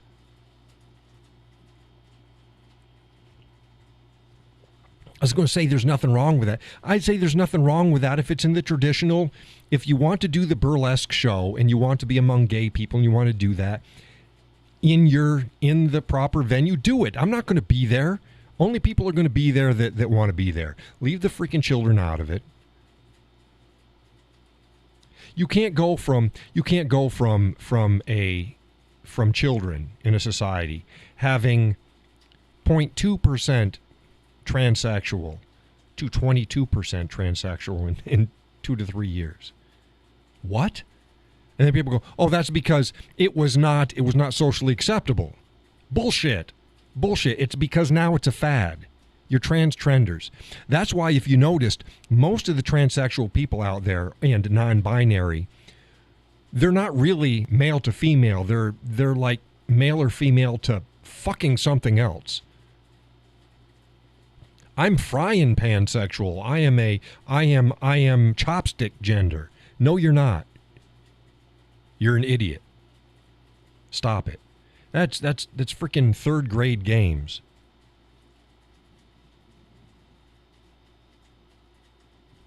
It's not go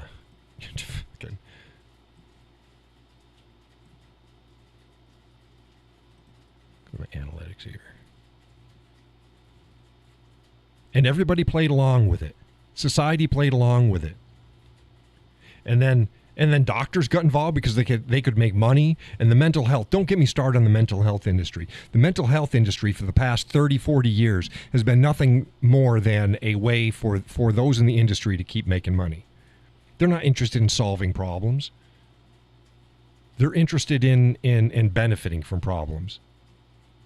Point in case. Oh, gee, I have social anxiety, so I'm going to go to a therapist. Therapist is going to say, you've got social anxiety, so you can't work. If you can't work, you get mental health benefits. There's basically welfare for the fucked up in the head. And you can keep getting that money as long as you get a therapist that says that you still can't work. You've got social anxiety. So you keep getting that money. And the therapist keeps getting paid because they're not seeing you for free.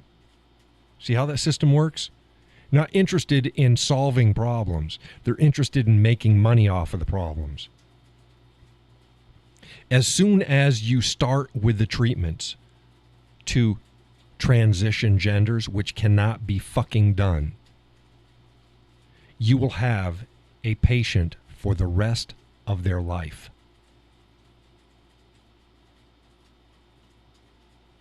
For the rest of their life.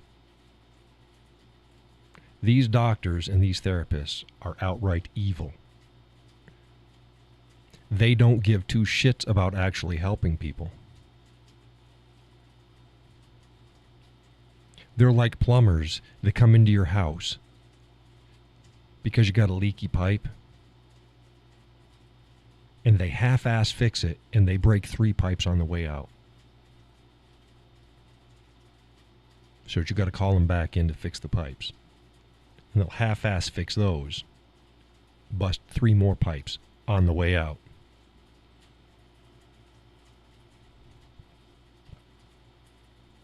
Stay away. Stay away from these people. If you can solve the problems, I'm not this, oh, he's a granola crunch hippie. No, I'm not. No, I'm not. But if you can take care of problems without modern medicine, without the practitioners thereof, do it. Do it. If you can wean yourself off of the treatments that they have you on, and anybody, the older you get, the more medicine they want to push you, because they'll push you, here's a pill that takes care of problem X. But the side effects are Y and Z. Here's a pill here that takes care of Y, and here's a pill that takes care of Z. But those give you M and N. You know what I mean?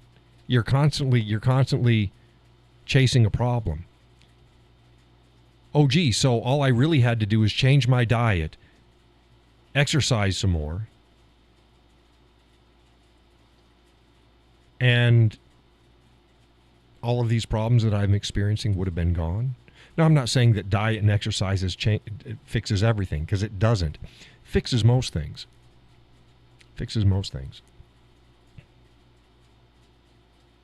But that takes more effort than popping a fucking pill in your mouth. And everybody, to include the practitioners, wants the easy way out. And their easy way out gets them more money. You don't make fucking money if you don't have to go to their office all the time. Laurel says, I choose my healthcare provider by the way they want to fix the problem. If they are pill pushers, I move on. Right. If they tell you, yeah, you're about 20 pounds overweight, or sometimes more, whatever. Yeah, your diet could be better. Consistency in your diet. Don't eat just like once a day. Get smaller meals throughout the day. Get your metabolism. Work on your metabolism. We're designed to eat a certain way. Eat that way. Yeah. Most people don't want to do that.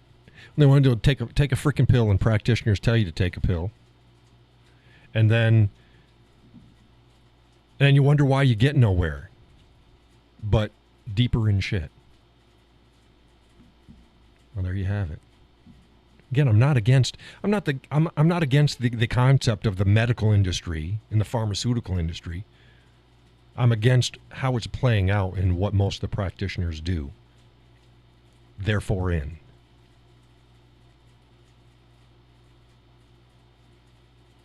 The same way as I'm not an eco warrior. But shit, I grew up poor. We always recycled. We always repurposed because we couldn't afford not to. We didn't have the money to throw shit away. A lot of the things now the eco warriors are doing, I in my daily life do better than they do, and they're virtue signaling about it because I grew up in a different generation. Stop it. In us older generations, we just sat back, and I say we, not me. I got a big mouth. We as a group sat back and said, fuck it, if it's not affecting us, I got better things to do with my life. Look where we are.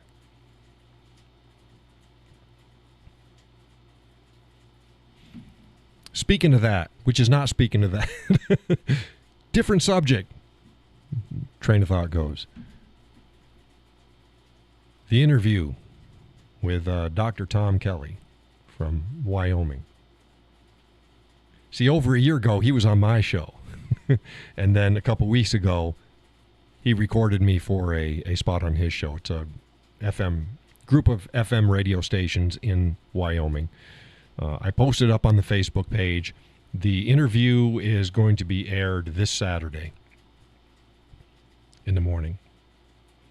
So go to my page, look for the announcement, and you can watch it online. You can listen to it online if you're not in Wyoming. If you're in Wyoming, turn on one of the, I think there's 4 or 5 stations in the network.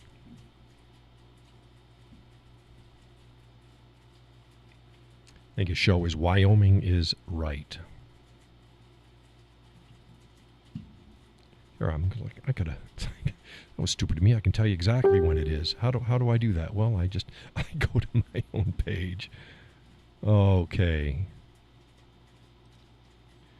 Saturday, 10 a.m. Eastern, 8 a.m. Mountain.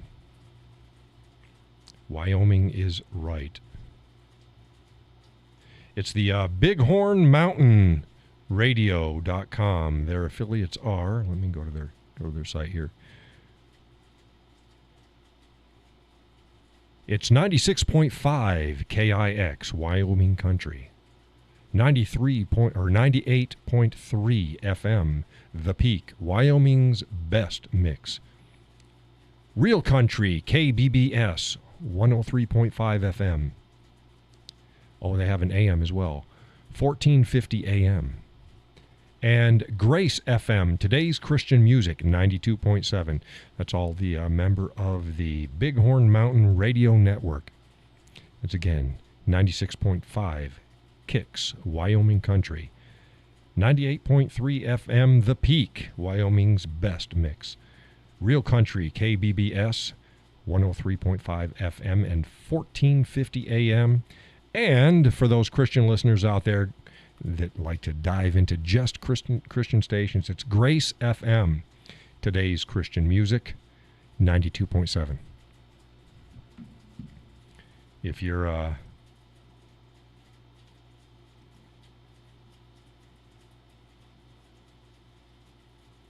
Wyoming is Right has their own website as well, and you can listen to it directly on there.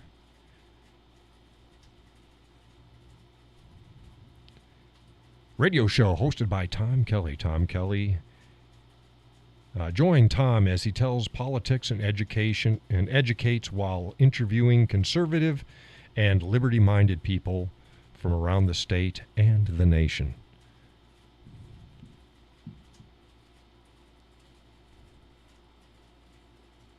Again, that's at 10 a.m. Eastern, 8 a.m. Mountain, Saturday morning.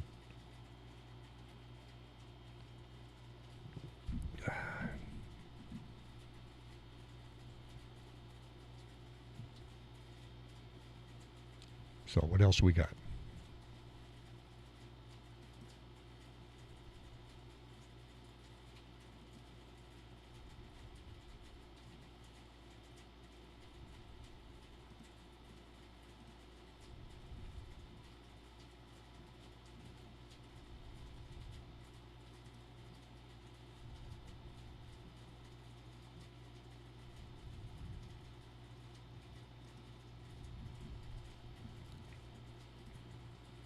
Everybody got quiet. Don't know where Gus is. Gus may or may not have been listening.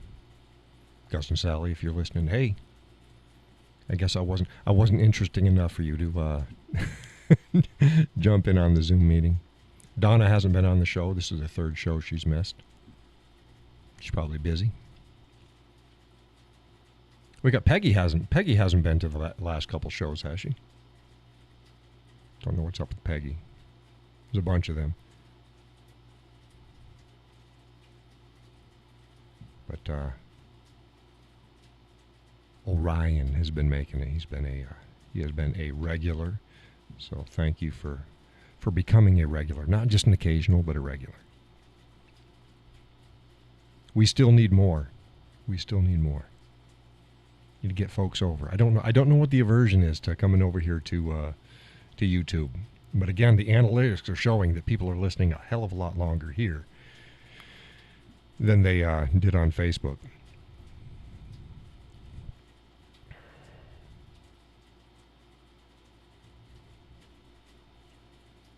Yeah, good show. We covered a lot. That's the Democrat Party. Covered up a lot. Covered a lot of topics. Food. Yeah, chicken is something you don't mess with. Cook it to about again. You have carryover heat. You want it to be 165. So make sure it's at least 160 before you pull it out. Thighs are really good because it's really difficult. You've got to way overcook a thigh for it to not be juicy and tender. So it's like, yeah, if you can't, breast meat's difficult. If you don't hit it spot on, it'll get dry. But get a nice thigh. We do a lot of boneless thighs. We'll get a package in, debone them, marinate them in different marinades, some without, but debone them and put it in. The way it's good for grilling. You can put it in the oven. Stick a thermometer. Either way, stick a thermometer after it's seared on the grill. Take it off the heat again. Direct, indirect. If it's indoors, sear it, put it in the oven. Yeah, thighs have the best flavor. They do. I didn't like thighs. I didn't like dark meat when I was growing up. I don't like dark turkey meat. But chicken, yeah. The older I get, thighs are it. And if you, here's an issue: if you get it deboned at the store, they usually de-skin it as well. No, I want the skins. I just want the bones out. I want the skins. Oh my goodness! You marinate it in like a Caribbean jerk, and you have the skin on. And you put it out on the grill. You sear it really good on the skin side, so it's nice and crispy. Then sear it on the off side, would be the underside. And then take that and move it to the side. And again, cook it till it's about 162 or 163. Put it on a plate, bring it inside by the time you eat. Oh my God. Laurel says her son makes some killer baked wings. He makes his own rub. Yeah, wings are good too. Here you go. Flats or drumsticks? You flats or a drumstick? I know what I am. Everybody out there, are you flat or you drumstick?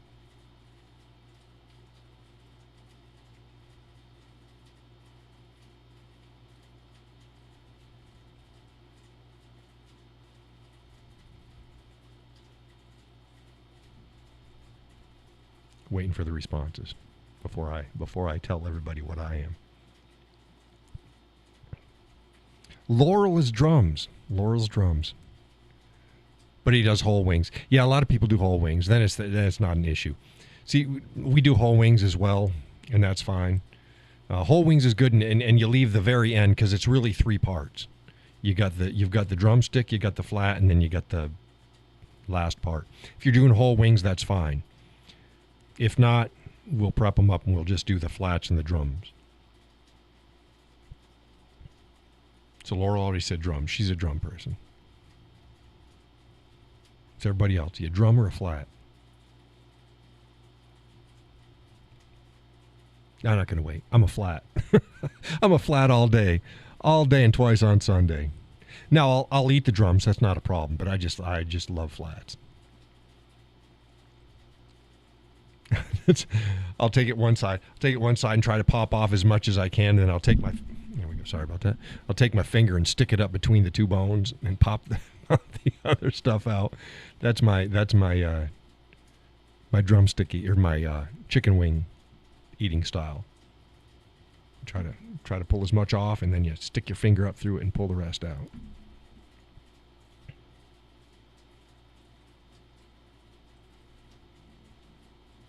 It's all technique. But see, we wouldn't have a problem. You come on over and we have drumsticks or we have chicken wings. Don't have to fight over anything. Like Laurel gets the drumsticks and the cowboy gets the flats. Yeah, and there's all sorts of ways to do it. You can rub. You can do a rub and a bake. You can do a rub, deep fry. You can do a deep fry and bake. You can do a rub, and then deep fry, and then throw some sauce on it and throw it in, and then bake it for like 5 or 10 minutes, just enough to caramelize the sauce. Oh God! If you put barbecue sauce stuff on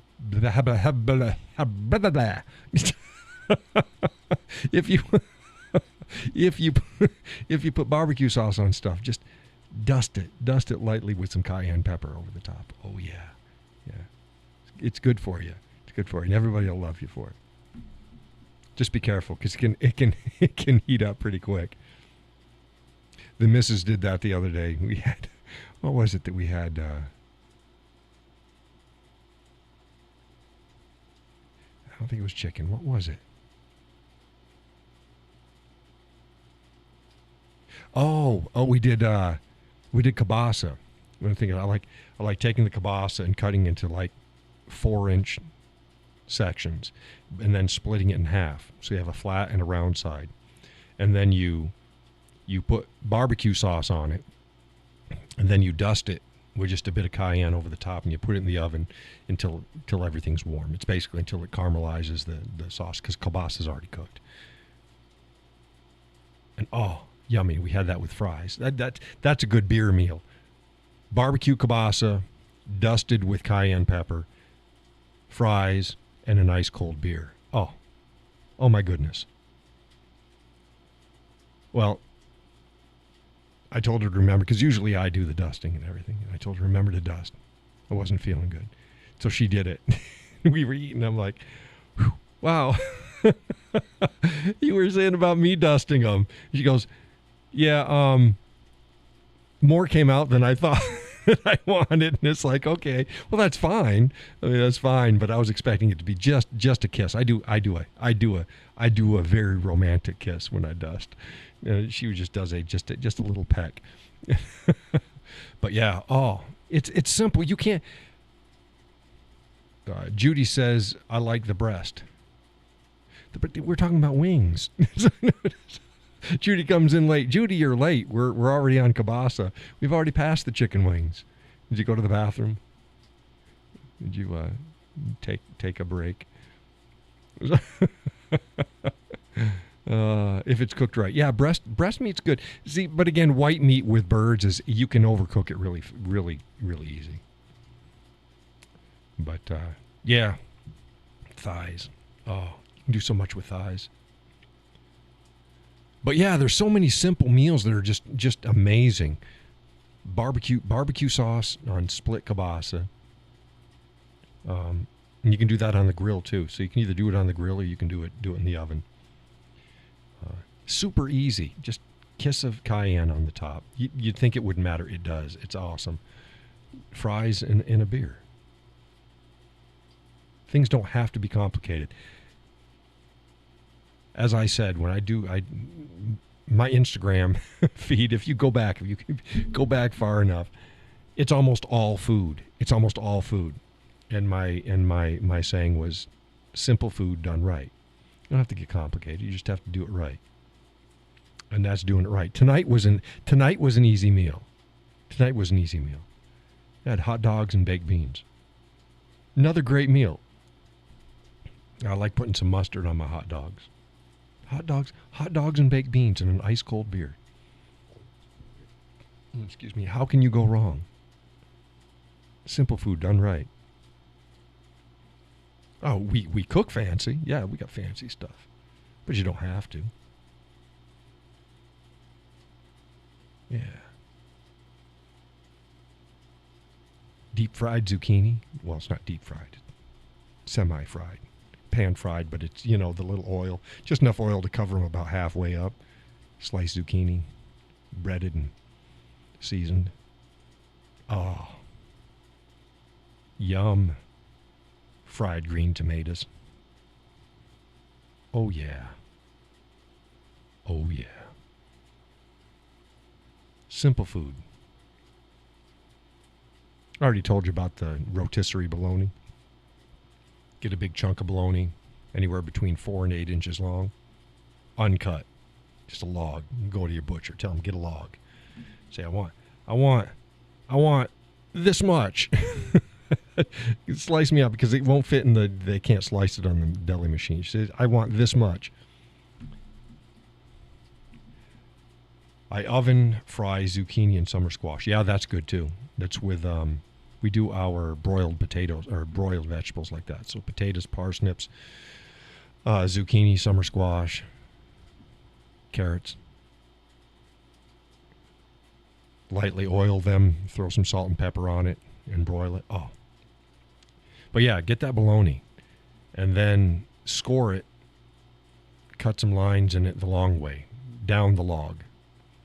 And then I got to get used to this setup. Put it on your rotisserie, so it's like a log. Then start it going, and keep slathering it with barbecue sauce. You get a nice crust built up. sweet barbecue sauce. Oh. Then when it's warm all the way through, it's one of those meats already done. You got to make sure that it's in there long enough to cook it up, heat it up all the way through. And you take it out and you slice it up like you would a ham steak.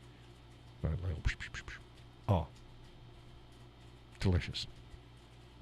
Delicious. Judy says, sorry, I went to the bathroom. Yeah. That's why I don't go out to the movies. I can just get up and go stuff at home. But no, that's fine, Judy. Yeah, and don't get us started on all the good things you can make with Spam. Oh my goodness.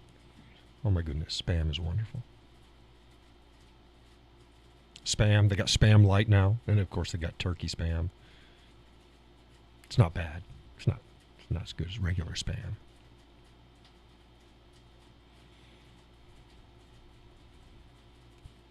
Yeah, simple food done right. Yeah, if you haven't done that kielbasa, get it. Get your favorite kielbasa, cut it into about 4 4-foot long sections, 4-inch sections. Slice them in half so that you got a flat side and a round side. Slather both sides with barbecue sauce. And it's really simple because you don't have to turn it, you don't have to flip it. What I do is I slather both sides with barbecue sauce, put on a baking sheet with aluminum foil. Easier to clean. And you put that down there, and then before you put it in the oven, just dust that top side with just a kiss of cayenne pepper. Put it in there, 350 for maybe 10 minutes. It's enough to caramelize it and heat up that kielbasa. Take it out and then serve it how you like. That's good. Good barbecue day.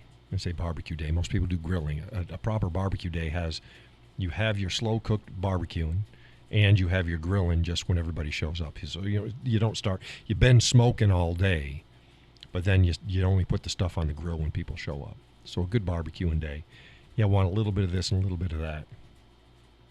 That's one of those things. It's like, and people they'll freak out. They're like, oh my God, this is so good. Yes it is. Yes it is. Cowboyin', says Judy. Right. Yeah. Says, now you have my attention. Fried green tomatoes. Yes. Fried green tomatoes. Yep. Boy, is there a big lag tonight? Might be. Don't know. It says an excellent connection right now, so that's fine. But, yeah, food. Had a lot of kids. Didn't go on vacations. Food. Everybody think, food culture. The Italians, yeah, we just, no, the Polish, yeah, every culture, food. Doesn't matter where it is, food. Not more than the other. All cultures, food is the tie that binds. I don't know a single culture that doesn't have a food element strongly within it. That's why, because if you can't do anything else, you got to eat. So if you're going to eat right. Food.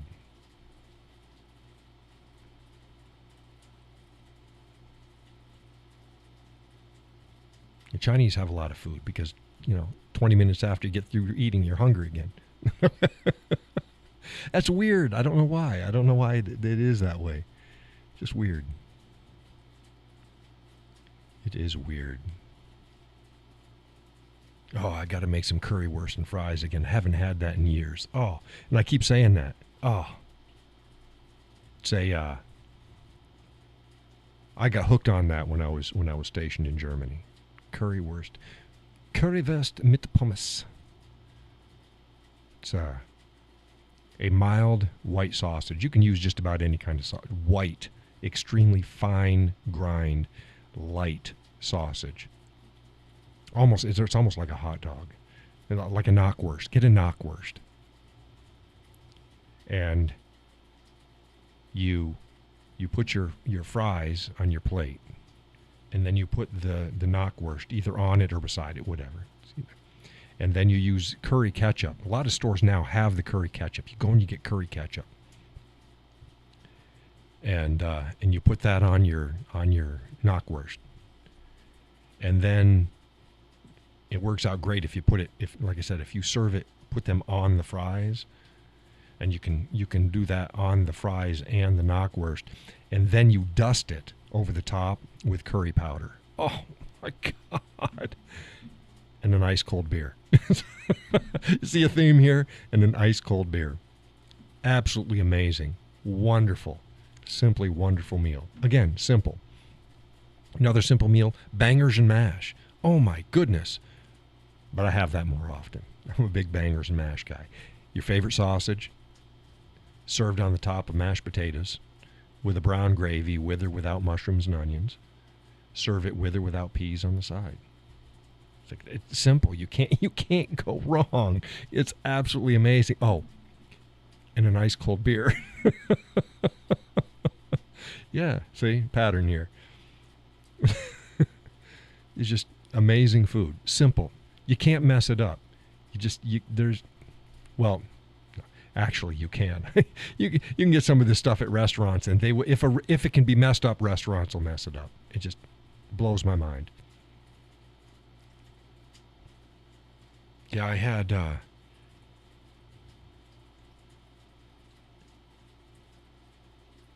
I forget what it was. It was an Irish meal. I forget what it was. I went at some like Katie's Irish pub or some crap like that. Katie's Irish House, something up in the Lakes region back last summer. Stopped in an Irish. Oh, and it had signs. Oh, the best Irish, pub and restaurant in New Hampshire. Went in there, ate the food. They fucked up everything. Coleslaw was rotten, literally rotten. And it's like, get out of here. Their whiskey selection sucked. Judy says, I'm a foodie. Yeah, I'm a foodie. I'm a foodie.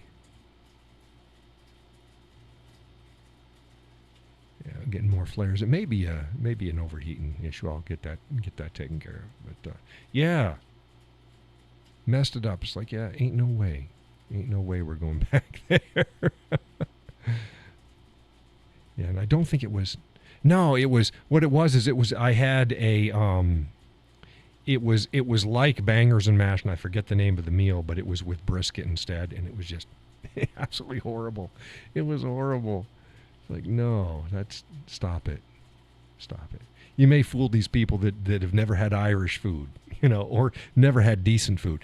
I've always say, if you're going to go check out a restaurant, if it's got no stars or low stars, don't go there. If it's got 5 stars, you're still rolling the dice, because most people don't know what a good freaking meal is anyways nowadays. We've gone to so many places, 4.5, 5 stars, get there and it's like, oh my God, this place sucks.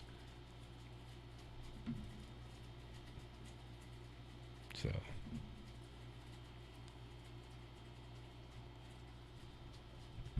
Yeah. If you're going to spend your money, nothing's worse than spending your money on shitty food. No, nothing's worse than spending your money on shitty food and you're still an hour away from home. That's bad.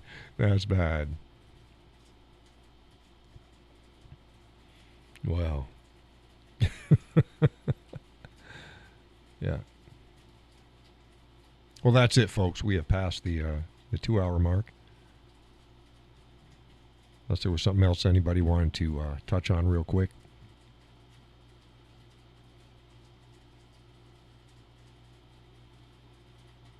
I thank everybody for showing up. Again, Laurel, thank you very much.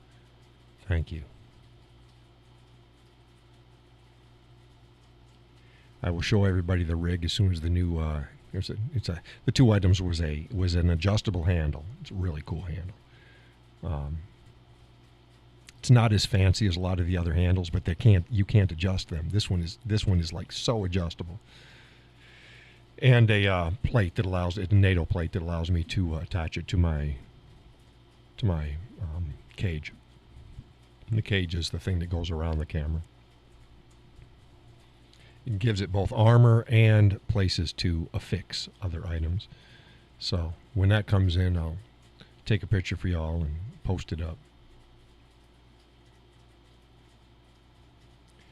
I will be online again.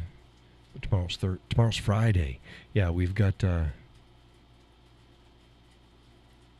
can't say people. Oh, if I say they're gonna, I gotta. They'll triangulate. Where does he live? We found out where he is. Um, my lawn has to look nice for Saturday. So tomorrow I've got to get out there and mow the front yard. It doesn't look bad. And I left part of the lawn on the side, but the side. Had a lot of little yellow flowers, and it looked really pretty. So I just left it alone. It's like not dandelions and stuff. Some little yellow actual flowers. The whole lawn is carpeted with them. It's like, oh, that looks nice. So I left it alone. Those will all be gone tomorrow. But yeah, I got to figure out more of the software, more of the camera settings, more of the other issues. But yeah, coming right along. I'll make sure that I have more content coming out like usual. Laurel says, I'm with you. The lawn mowed tomorrow. Yeah, it's got to be mowed. And, I mean, it doesn't look bad. It doesn't look bad. It's just needs to be mowed. See if I can get some more pictures of the gals for you. Oh man, they are just. Now you can't go outside. You can't shut the door and get out on the porch without them running up to say hi to you. So it's really. The missus was like, she was so happy. She tells me today, she goes, oh, we're not going to clean out their run.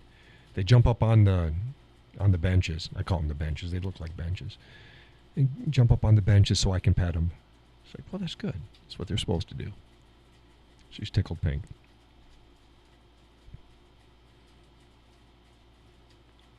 Yep. But, yeah, I hope everyone gets some sleep. Hopefully the weather is going to be nice. Today was way too windy to mow. Today was just too busy for me to mow. Way too busy. Man, I keep heaping shit on my plate that I have to get done. Yeah, I know. And Gus sounds like, you don't have to. Just don't do it. You don't do it. It's like, well, look, I got to do something. I got to, I feel like there's an obligation to get something out for y'all. So I do it. And my creative juices flowing. Laurel says, well, stop it. Stop what? Stop what? Heaping stuff on my plate? Yeah, it is what it is. It is what it is. Hell, me and the missus haven't been out for a drive in like 2 weeks. We need to get out there. Should take her for a drive. Judy says, good night, y'all. Yes, good night, Judy. Thank you for stopping in. Everybody, if I need to stop talking. Thank you for joining the show. Like, share, subscribe. Folks listening now or later, if you value this type of content or any of my other content, there are links underneath the show where you can donate either single payment or monthly payments, or there's another link that has a crap load of stuff that you can do absolutely free that all helps. Also, remember to make a comment underneath the video. I know you guys have been typing up in the chat area, and that's great too. But the algorithms want comments posted as well. So go ahead and make sure that you post up in a comment either tonight or tomorrow or whatever, sometime before the next show. Thank you again for showing up. I will see you online. Folks can go to my Facebook page, thewhiskeycowboy.com. I am the only whiskey cowboy in the world. If there's any doubts, go to any search engine or directory of your choice. Type in The Whiskey Cowboy, and that's me. You'll never forget. Thewhiskeycowboy.com. Thewhiskeycowboy@gmail.com. YouTube / The Whiskey Cowboy -official and YouTube / The Whiskey Cowboy Life. Also, I'm on Instagram. Follow me on Instagram. He's everywhere. I'm on MeWe too, but there's only like 200 and just shy of 280, I think, people follow me there. There's virtually nobody there.